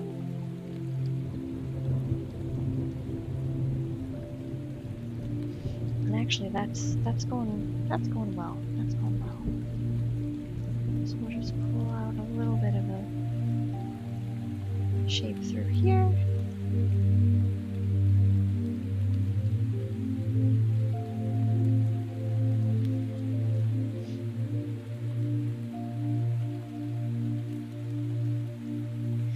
And don't feel bad. You know, I do appreciate you guys watching. I actually appreciate it a lot. If you can't watch the whole thing though, don't worry about it. I do post these on YouTube, so if you want to, you know, you've been watching for a while and you're just like, you know, I want to go do something else on my Sunday, it's fine. You can go back to my YouTube later on and finish it off at your leisure. There's no rules.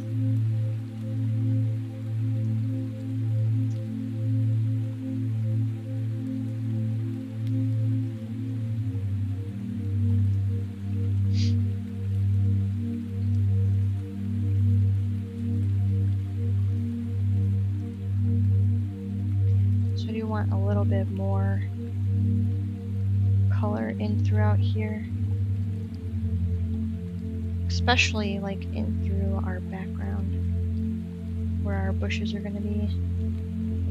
So I'm kind of just plotting at the moment.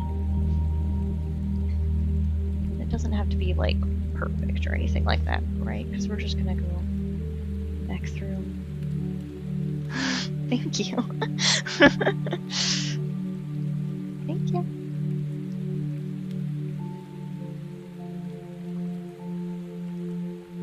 Try and pull them a little bit closer, because I don't really want a halo, a really strong halo effect on what we're making. I just don't. Not on this one. So I am kind of going into the green just a little bit, just to.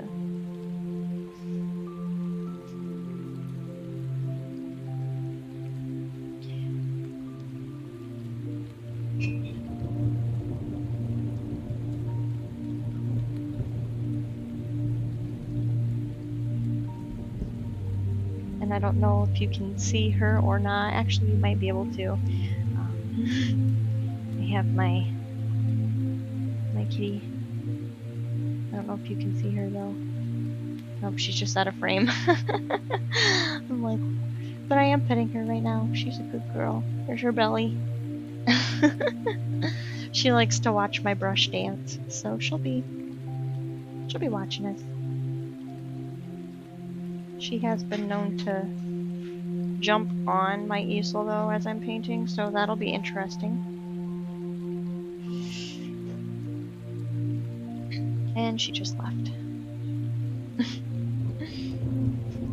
She knows. She knows.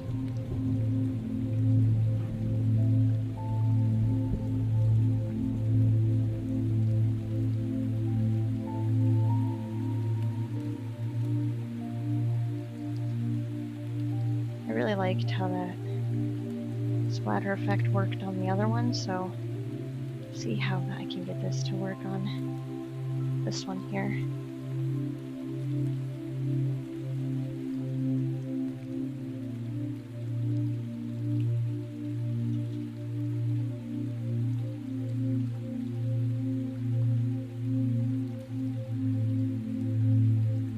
I don't want them to all be that really dark, thick pink color, so I am just grabbing some water as I'm going through.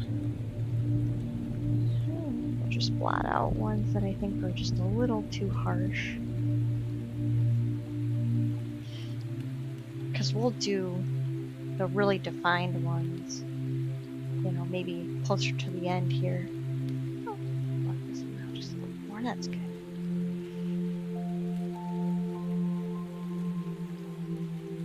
So I really don't want any of what I just laid down to pool, really. Not really. So actually, that's pretty cool too. So we'll lift my clouds up again, because I noticed they're pooling a little bit more liquid.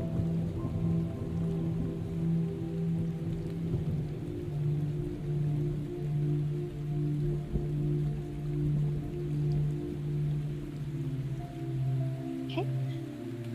So actually, now that we're to this point, I think it's pretty much time for us to start putting back down some of our green. I mean, we pulled a lot of green up, so we'll just see if we can't lay some of it back down. And this is going to be, you know, just a little bit, not a ton, but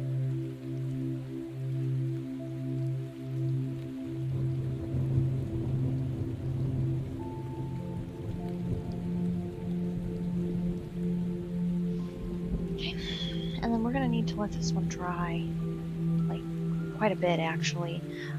So what I'm going to do while we're here, I still want some more definition here up at the top. So we're gonna really blot here, and we're really gonna try to pull up quite a bit of what we laid.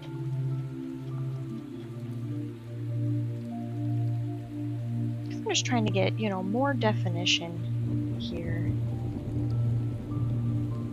in this spot right up here, because they are bleeding together quite a bit.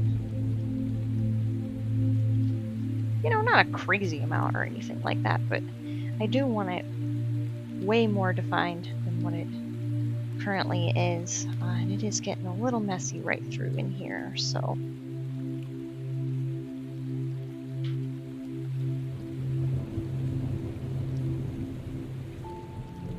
I'm kind of just blotting in several different directions, right? I'm not really, I don't want to pull my paint one way only, you know. I think that helped quite a bit actually, and just doing that by itself.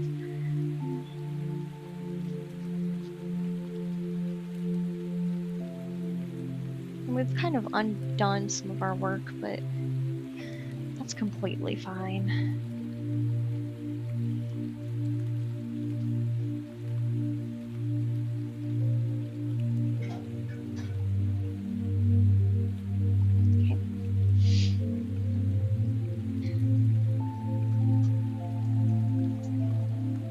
Make some more of that rosy red color or rosy orange color. Just do what we did before. I'll kind of make some decisions. Good decisions, bad decisions. Decisions in general.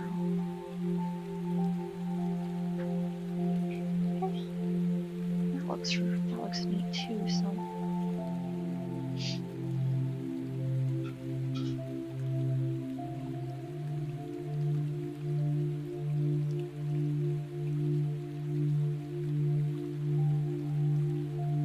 And this is kind of the most fun part, kind of just laying it and laying it and laying it and laying it. Just kind of seeing what you can get away with.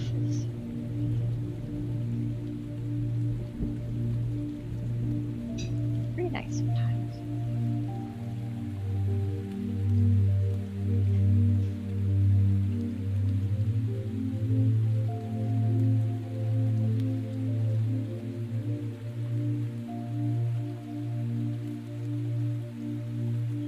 Like I said, sometimes you just kind of step away for a second and figure out where you want to lay the next spot there.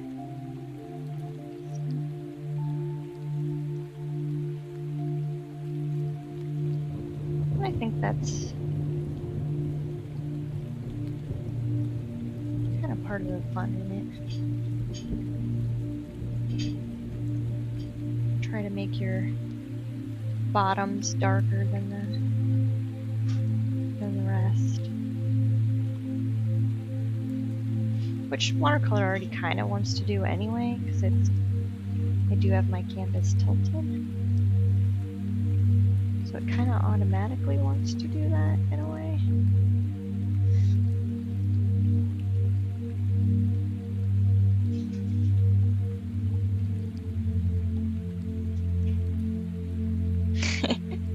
I'm noticing I'm doing it again, kind of staying. So I'm gonna do this real quick. I noticed I was making like a line. So I kind of just changed it up a little bit. Let's try to go a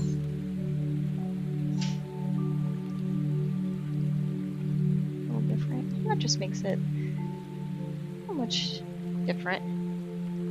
Pretty cool. Pretty cool, right? Pretty cool. Okay.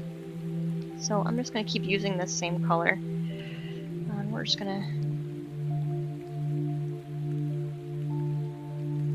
kind of blot it in here. And I'm using this detail brush because I feel like there's certain places I want it to be laying and other spots I don't.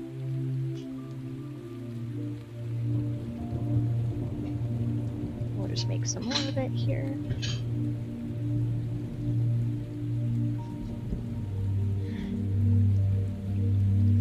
And it's alright if it gets really runny. We're just gonna come back anyway and make some more adjustments.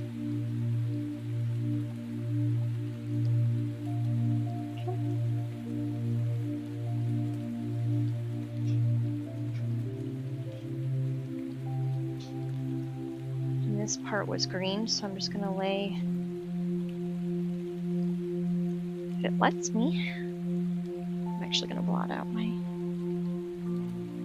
try again here. Because our background canvas is actually green, so I'm gonna try and lay some more green. Just in through here a little bit.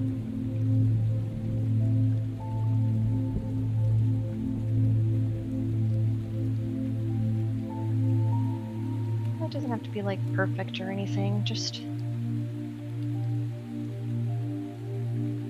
get the point across, you know?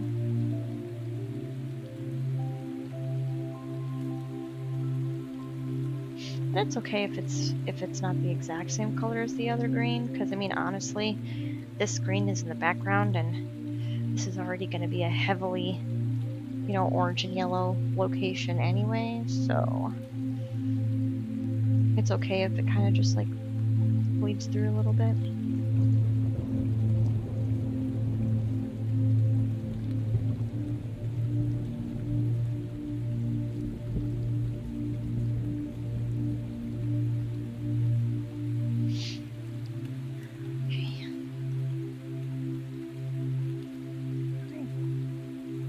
You can see the really heavy drips here. That's alright. That's fine.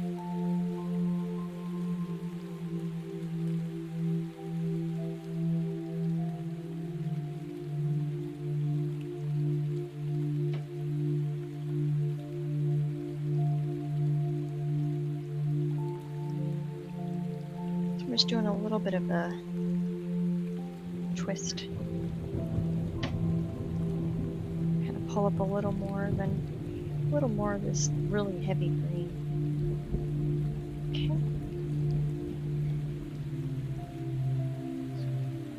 Thank you.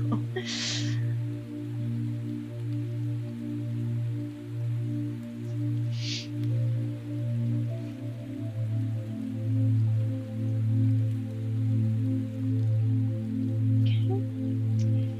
And we might need to take a break from this one too, because I've wetted down most of this part of the canvas, so there's not really a whole lot I can work with at the moment without kind of undoing our progress. So we're just going to take this one off and let it dry.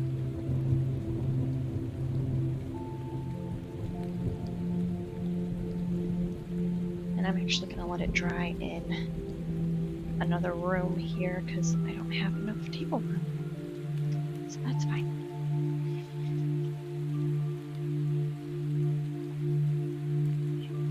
So we're going to go back to the smaller one that we were working on because now it's pretty much dry. So we're going to come back to this one. This was one where we had, I'm kind of trying to unroll it a little bit here. Okay. So this was the one that we were working on earlier. And we'll just kind of continue to make our progress on it. I was thinking it would be interesting to add some really bright yellow kind of in here on some of the places because that'll kind of brighten things up a little bit. So I'm going to grab some of my super bright yellow. And I do kind of like that we went back through and darkened only some slight places on our mandala there. Really just made it that much different. Excuse me, that much different, that much special. So, that much more special. So we'll enjoy that one.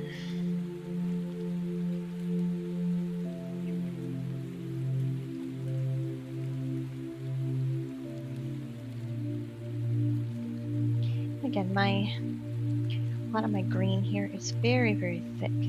So I'm going to want the paint I'm going to lay down to be thicker as well. Okay.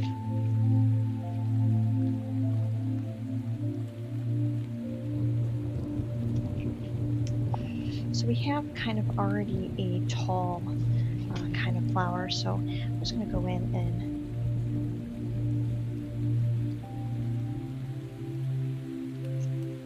like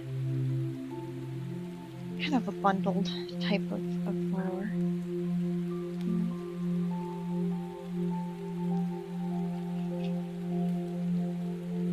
And there's no rule. We don't have to place them anywhere in particular, you know.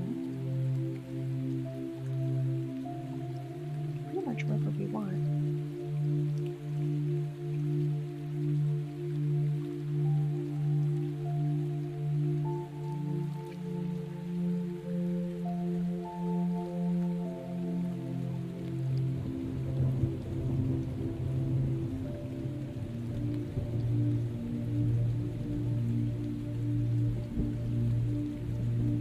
Just kind of thinking of, as I'm doing this, I'm kind of thinking of Queen Anne's lace, you know. They just kind of like have all those little tiny flowers, but they just kind of, you know, pop together, but they're all on like the same bud. Well, sort of. They're on the same stalk. They're just all kind of like spread out a little bit.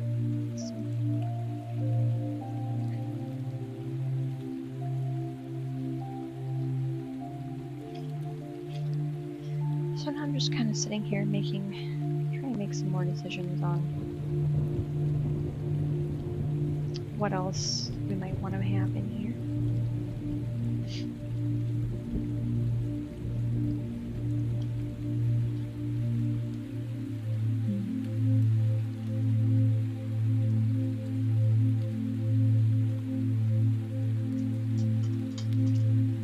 I'm gonna go back in with my dark here.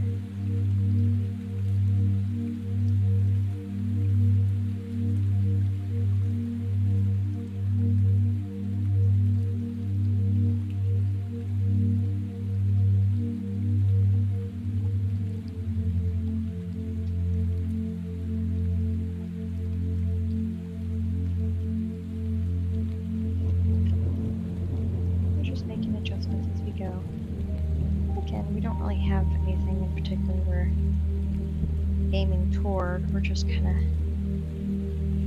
playing with our positive and negative space a little bit here.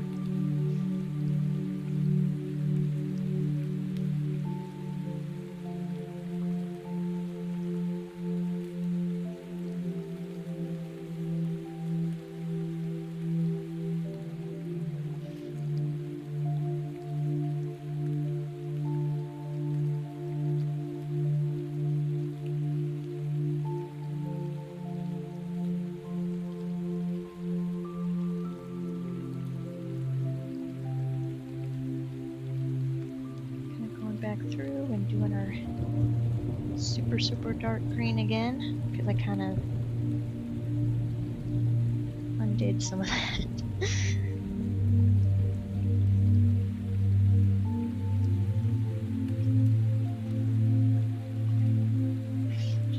Again, sometimes you just rotate your paper to get a really nice angle that kind of helps your wrist.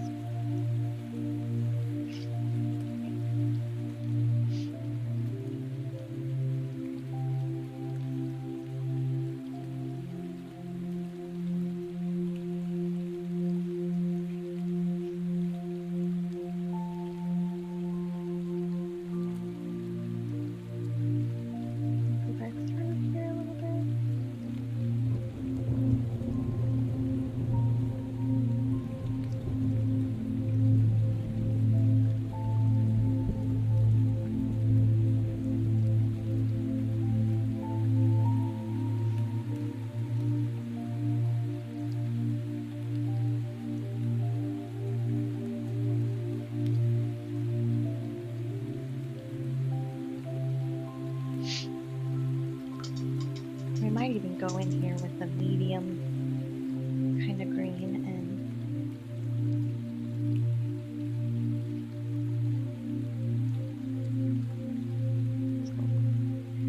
a little bit sloppier than what I was looking for. So we'll just kind of play around with the green until it kind of gives us what we want.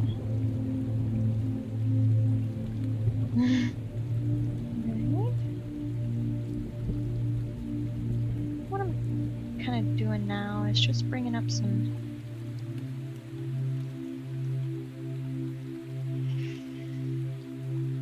brush strokes into the background just a little bit.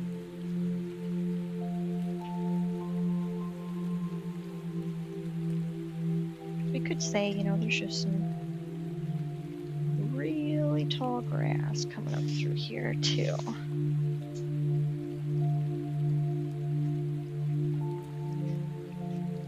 And I just barely have like hardly any paint on my brush as I'm doing this.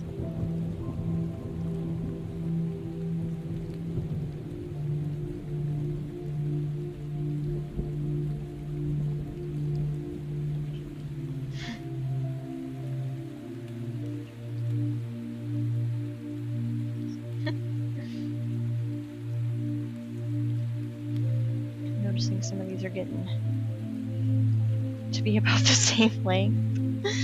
Oh, that's just how it goes though, don't it? That's fine.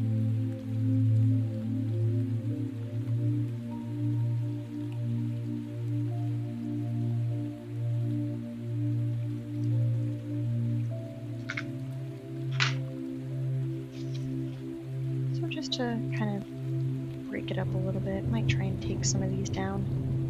If it doesn't work, it's fine. Just say that they were meant to be that tall then. We have some nice, you know, variation going on in this one. So the final thing I'm probably going to do on this one, at least for a while, is just kind of pull. We had laid some flowers in here last time, so I'm just going to kind of darken them back up again. Because we were saying that these little star-shaped flowers were kind of in the bush, like they were part of the bush, right? So we're just going to lay them back in a little bit. And it's okay that this one's kind of behind the background. And there's actually one here too, in this bush.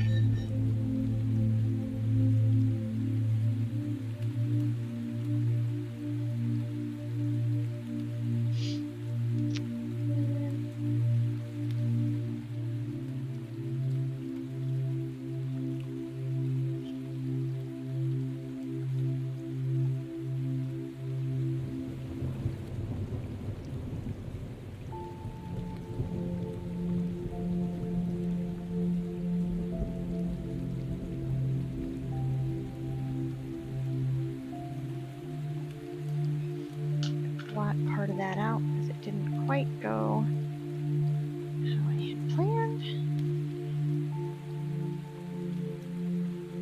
So I'm just going to go back in and lay some of these back down.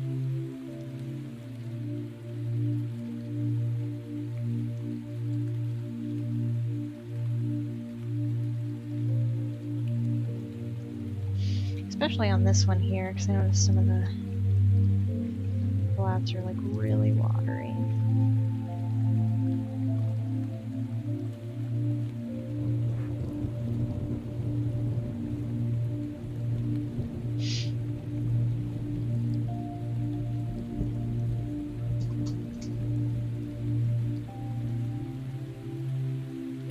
I wonder what we can do, kind of as a final step here, is just pick out some of the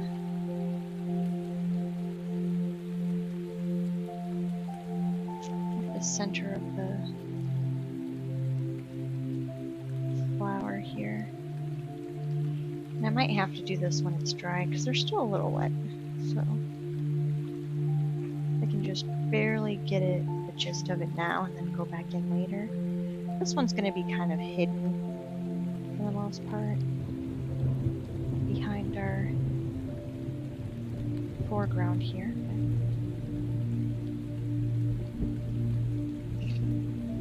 But that's okay. Same thing with this one.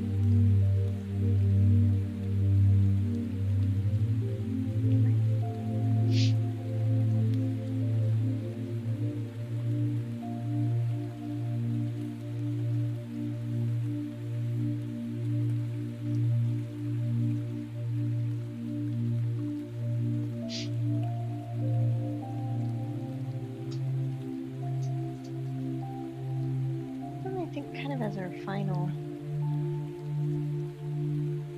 step here is going to be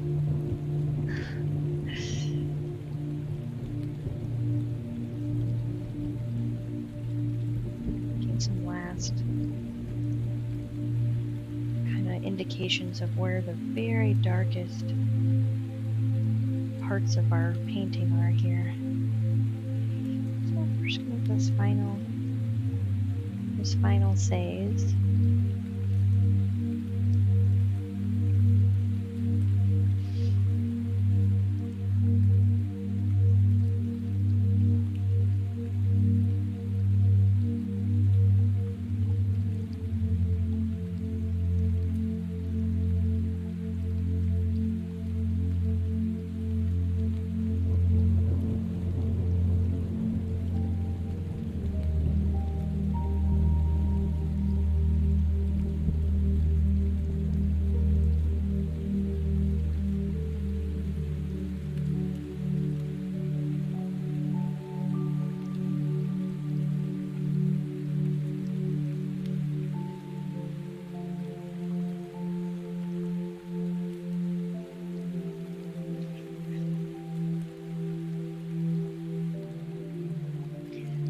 Last time I was trying to get this corner real dark, but it really, because it was so wet, it didn't want to really work with me. So that's okay. We're just gonna go back through and really get that one to work there.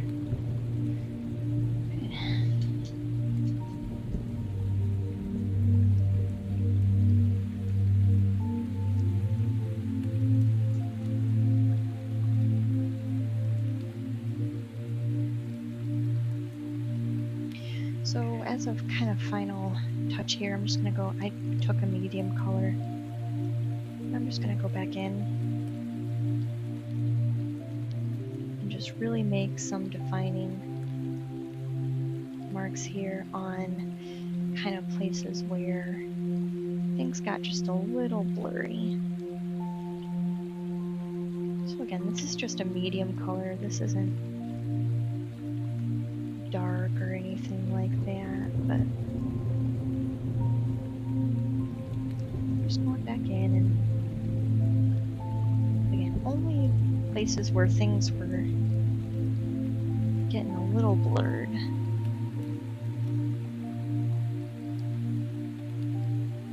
And I'm trying not to get on my other colors that I laid here. But if I do, oh well. Oh well, you say.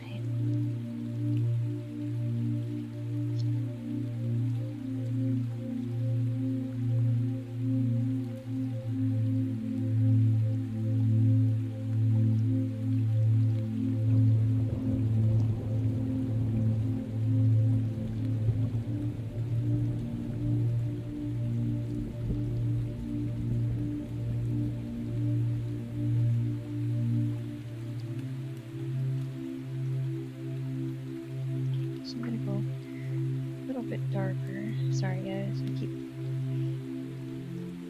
keep bouncing you because you're just a little bit in the way of my palette. So sorry.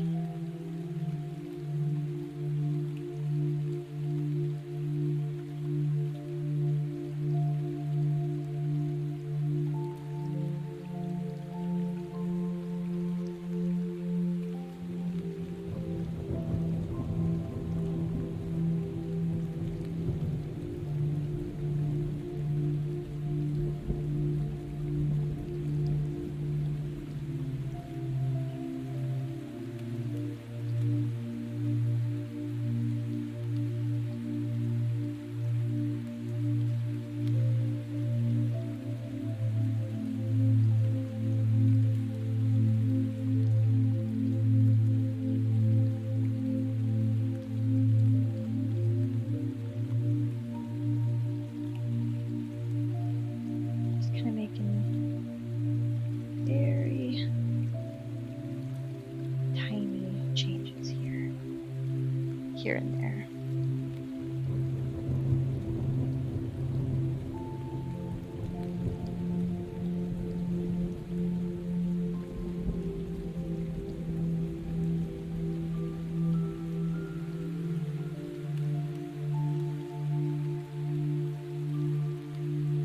Again, trying to be a little more organic about how I place things.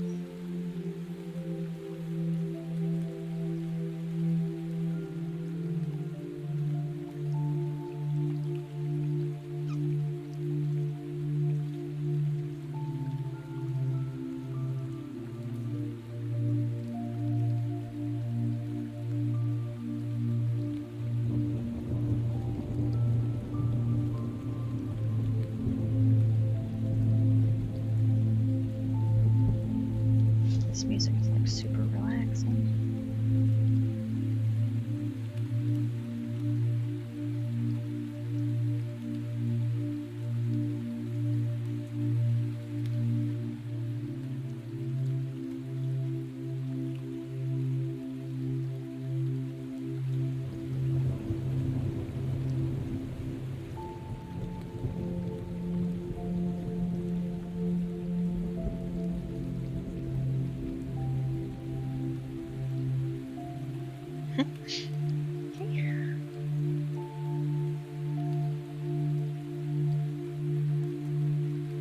I think this one is going to be just about done.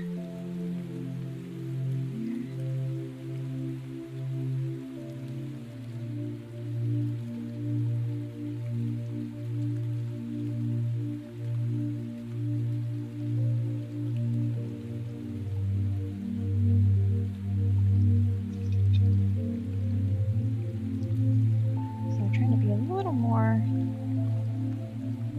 organic about where I'm placing things, you know, so.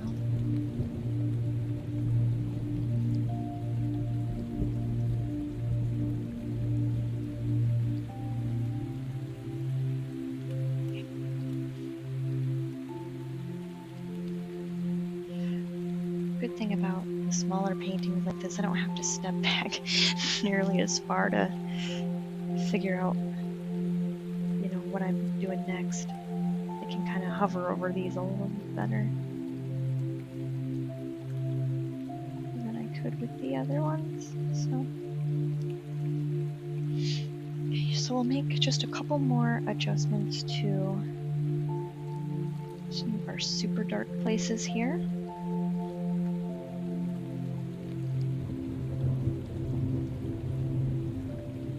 Things we really want to stay dark.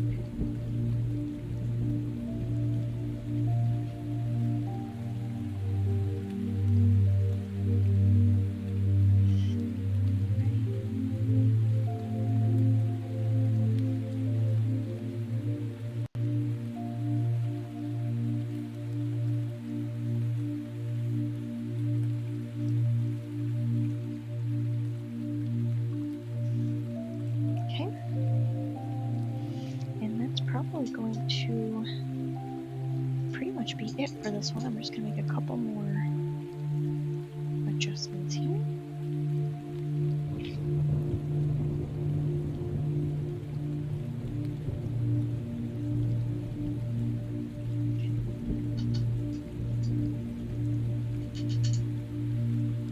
And that'll be, I think that'll be it for this one here. I'll kind of bring it just a little bit closer.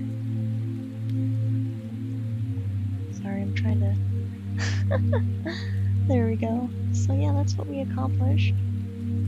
It's way different than when it originally started.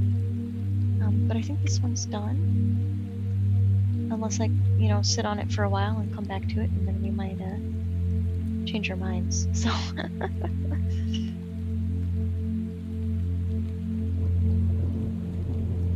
this one dry for a bit.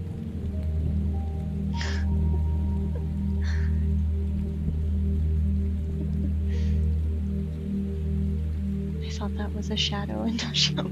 Nice. Thank you, Miss Sombra and Paintbrush Samurai. Thank you. I didn't hear the chat ding, guys, so sorry if I missed you.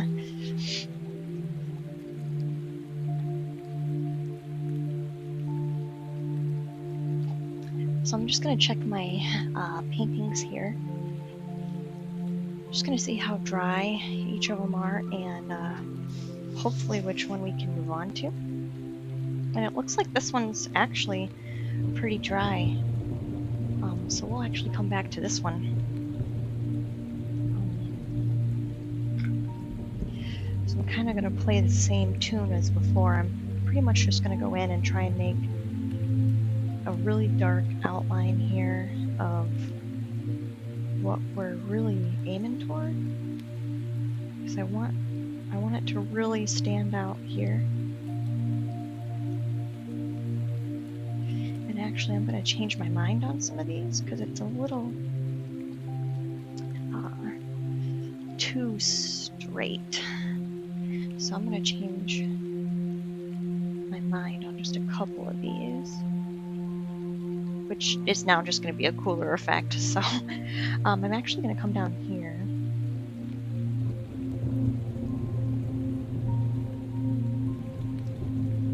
And kind of do like a sloping type effect here. I don't want it to be straight like this. I don't like stuff like that. But I do tend to do it sometimes for some reason. I don't know. I think I just get in the movement mode, so I just don't really think about that stuff later down the road. That's what I'm gonna say. I just get kind of in the zone and I'm like, my brush is moving, so I'm going somewhere. I'm making progress, and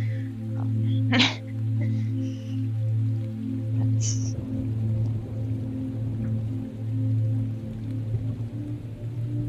We're just going to blast some of these just a little bit more.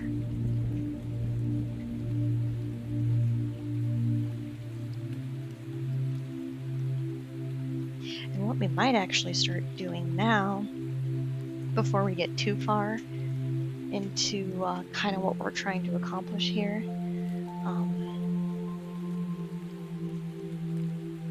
which I feel like I'm going to kind of undo just a little bit. So yeah, let's stop let's stop there, because what I'm going to try and do now is add in a little more of our like blotty kind of halo effects here going on. So I am going to stick with my purple here and just kind of darken our edges again, see if we can get this to work for us. We had to kind of take a break from it last time because it wasn't quite giving us what we wanted. But I think now that I think we were overworking it last time we were doing this one, which I think now we can pretty much avoid doing. So kind of just go in here. I'm trying to give it kind of all the same feel for right now, because if it has a similar feel, it'll be easier to maneuver, you know, later on and make changes to as we're kind of going.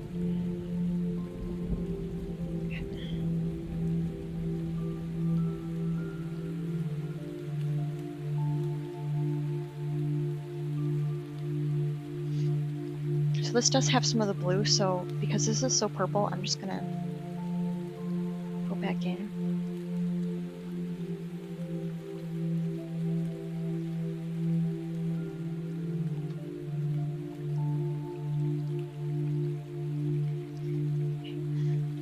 And I'm literally just flicking this part right now.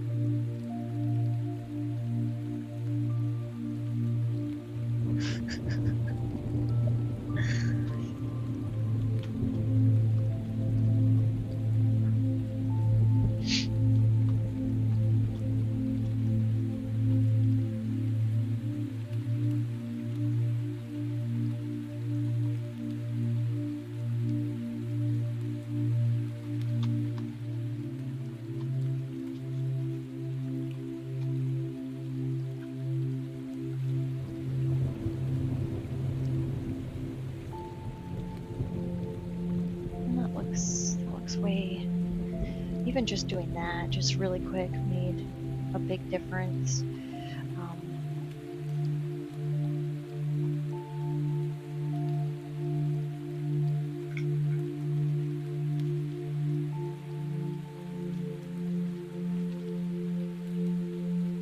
And just not really having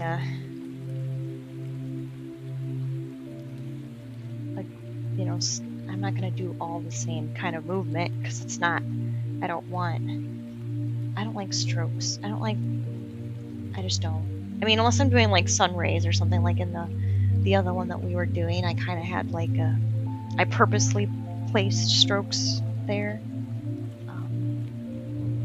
But I did that way because I really, I wanted those strokes to be there. But for the most part, I really don't I don't want strokes in this one. I just don't. Okay. So that added a really cool effect in itself. So I'm going to grab some more of my purple. I'm going to mix the blue and the purple this time together on my palette, because I really want to try to get like a color tone that's like where they're mixed together like already. So I think with this one we were using, and it's been a while, but I think we were using this cobalt blue, I think was one that we were using. And then we were also using, I think the violet's already out, so yeah, we were using violet.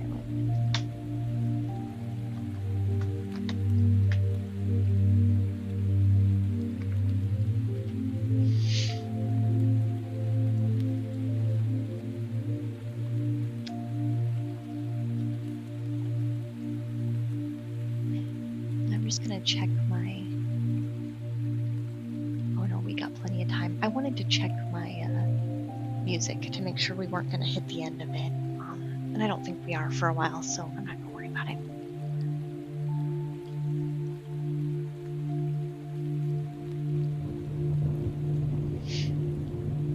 But I really like this thunder and rain. Look at the piano in the background.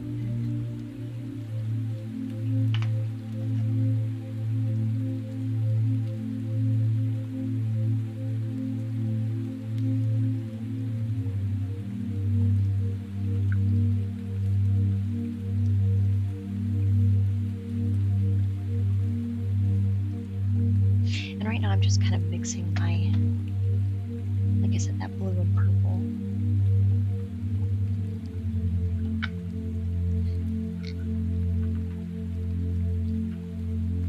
Excuse me. So it gives us kind of a medium kind of mix here.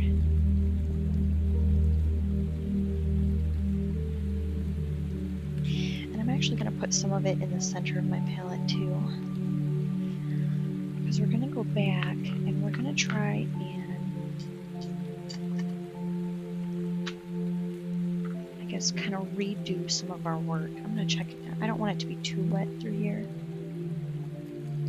And it's, I mean, it is a little bit, but not like a crazy amount or anything. So I'm just going to go back through.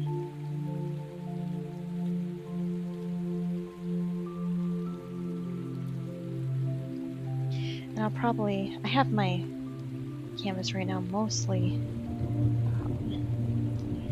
flat, so what I'll probably do is just tip it back up like we had it last time. I'm gonna have to do it quick dive before your water gets crazy. I might just do it there for right now because I don't want to lose control too fast. Can you still see it okay? Yeah, you can still see it all right. So the interesting thing is it's going to get kind of broken up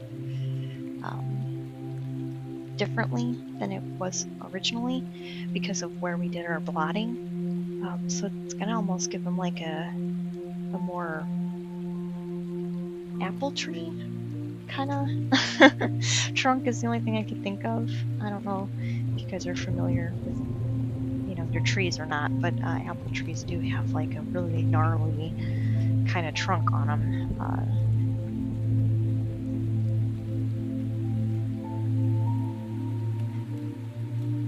And it actually adds some variation too, just in general. So I'm gonna put just some of this plain blue down, or the cobalt blue.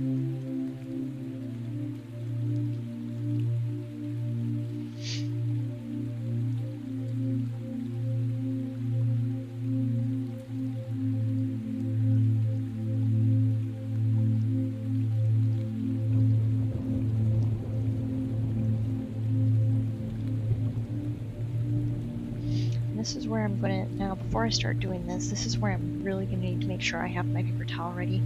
So I'm just going to grab some more.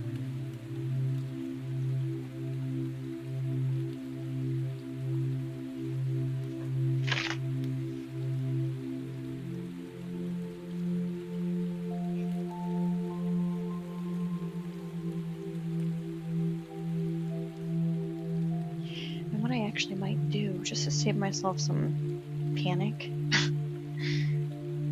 it's kind of just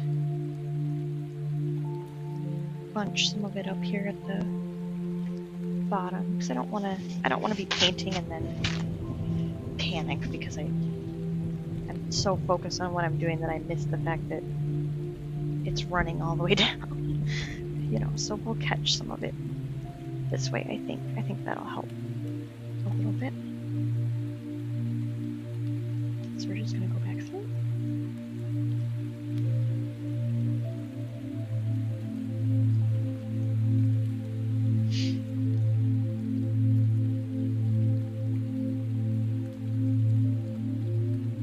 So I'm literally just letting my brush get really, really full, pressing and then letting go.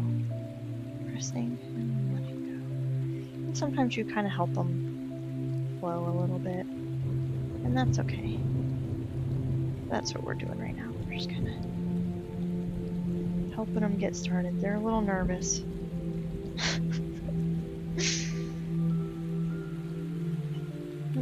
if I wanna. Like, trust me, you do. You do.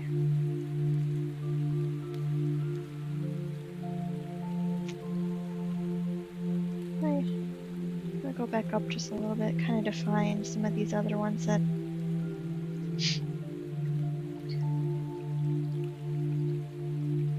Some of these other ones that aren't quite standing out.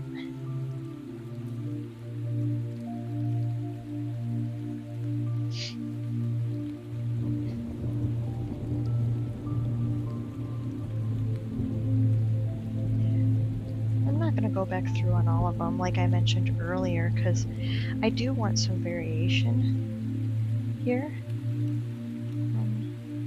I don't want to overkill it, really.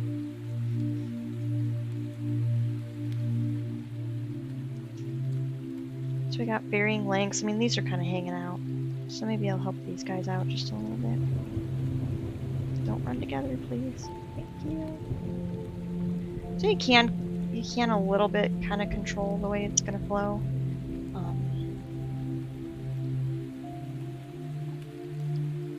For the most part.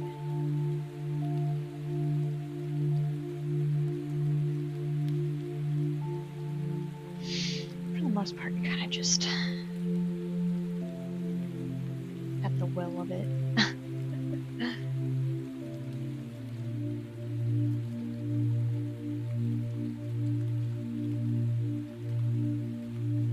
And we're already getting some really nice variation.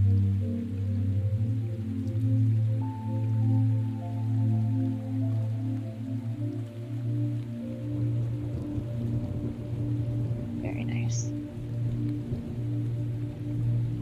So I'm going to rinse off this brush. And then basically once we've now that we're kind of going back in and redoing some of our work, once we get past this, we're pretty much going to have to stop on this one too.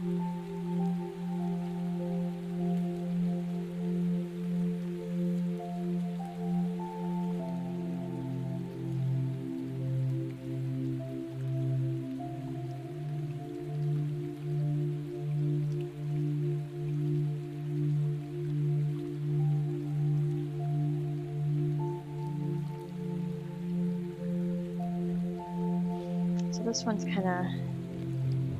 kind of ran into the other one, so I'm just going to help it a little bit. We're going to just tell it to kind of take this other track here.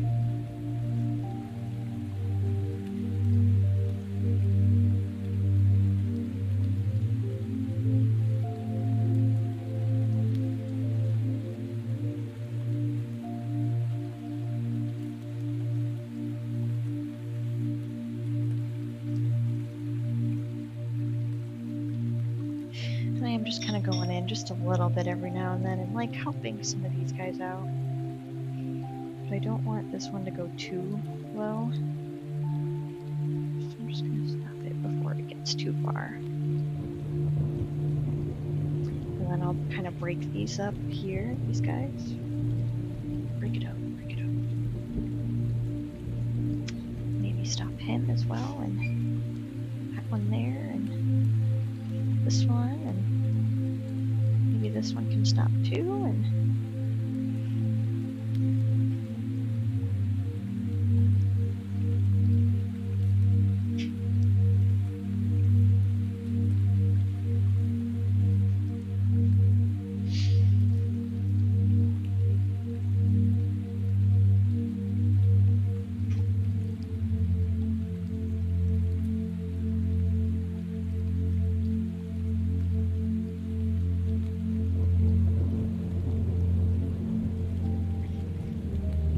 just kind of adding in some dark back into this painting here. And I am kind of going over my moon just a little bit.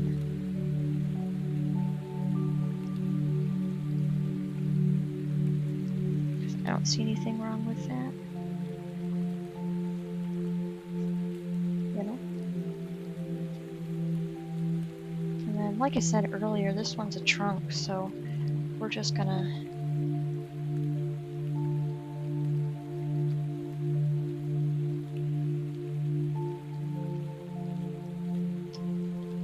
start marking this one too.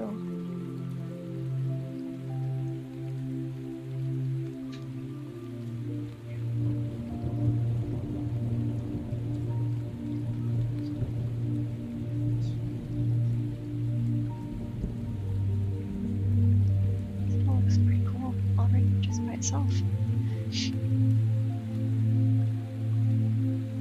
And this is running less and less because I actually went in and kind of switched up how much paint was on it. So that's why we got like that kind of different effect.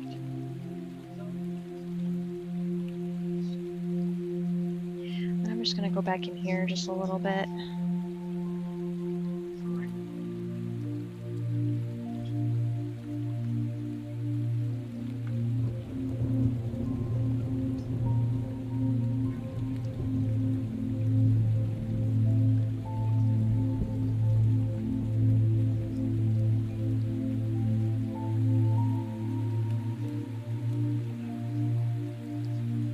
It's very neat, and I might go back up here. I just stepped back a little bit, and we're gonna kind of play the same game here. We're gonna, well, if the paint will let us, of course, we'll play the same game.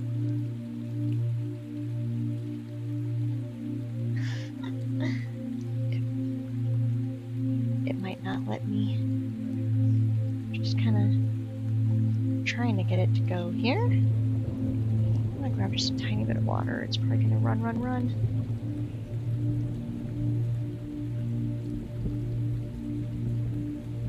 Perfect. We might actually kind of start one maybe here too. We'll blot that guy again.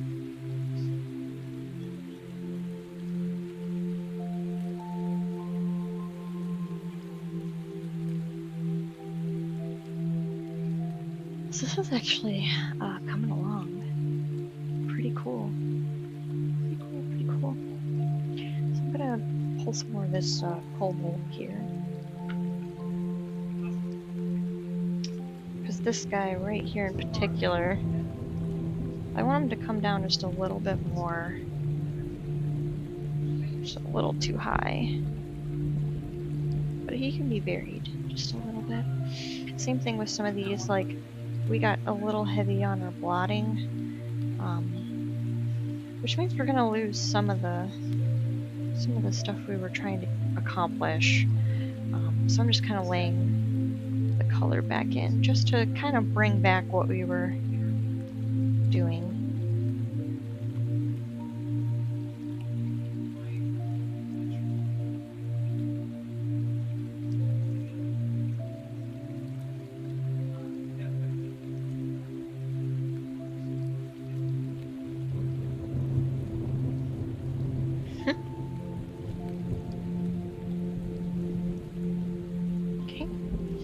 So that's fairly good for that cobalt.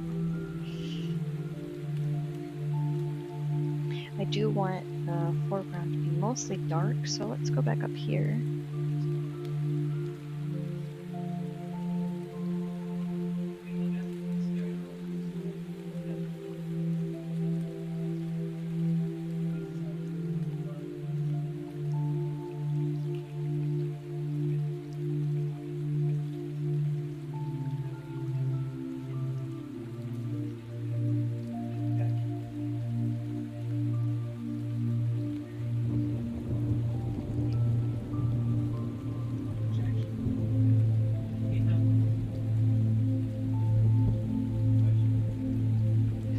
Just gonna lay another tree like right through here. Nothing too crazy. But I was thinking that's pretty approximate there. I'm gonna blot out some of our background just a little bit here. Maybe blot out a little bit here.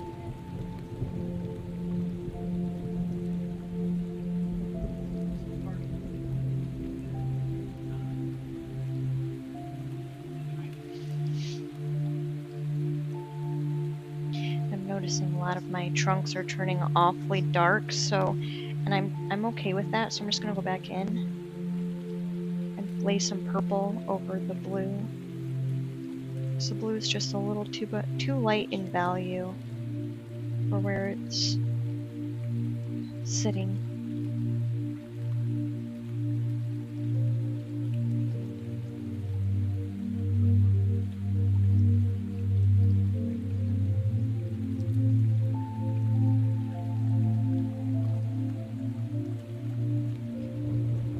Actually, laying those paper towels down helped us quite a bit.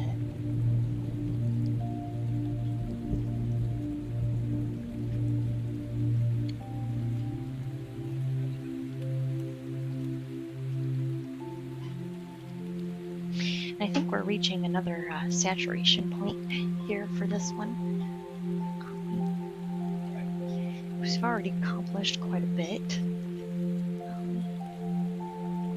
So this might have to be, we might have to start calling the stream here. There's not going to be a whole lot more we can get done because everything is really saturated at this point. So we'll call it quit for now. I really do, everybody, appreciate everyone that's been watching. This is quite interesting. If you guys have anything, you know, any ideas or comments or, you know, anything you want to share, you know, anything in particular you want to see painted, feel free to let me know. You know, you can let me know in the chat before we leave, or you can shoot me a message, you know, whatever you're interested in seeing. But I did mention in the beginning of the stream that I was very much interested in starting to do some crystals, watercolor crystals. So I think that might be kind of on the forefront of what we start doing next. Of course, we'll come back to this painting here that we've been working on. We will come back to it because it's still not done. So we will come back and then we'll finish off. Actually, we finished our small one, so I'm going to need to do some backgrounds here. So we'll finish up this one, right? And this one was the other one that we did on a previous stream that is actually finished now. So we won't be coming back to this one, but this is the one that we were working on before. And the other one that we are currently working on, which is going to be our next heavy hitter, you know, the one that's going to take us quite a bit of time to finish, is our other floral scene here that we were working on. So this one's going to be in the next stream for next time, and then of course this one will be back, and I'm not really sure, maybe the other one we're working on the side, you know, while we're waiting for stuff to dry, will be you know, some crystals. I'm going to do some research on, you know, the best way to do crystal painting, and then we will go from there. Again, I really appreciate you watching. This has been very fun, and we will catch you next time. I am going to do, oh, here's this other one that we finished. Here it is. It was this one here, our mandala in the bush. So that one's done. We won't be coming back to this one either, so we're gonna say bye. But this one's neat too. So the other thing that we're gonna come to is probably, like I said, some crystals. So that'll be interesting to see how we decide to do that. But this is where we're at for now. Let me know if you need anything in particular, or you want to see anything in particular. This is the first time I've done like a drip style painting, so it's different. It's different, and I like doing different. But we are on the whimsical side, so let's try and stick to that. Thank you again, everybody, for watching. We will be back at least on Sunday, if not sooner, to do some more painting. And I guess we will see you then. Thank you very much, guys.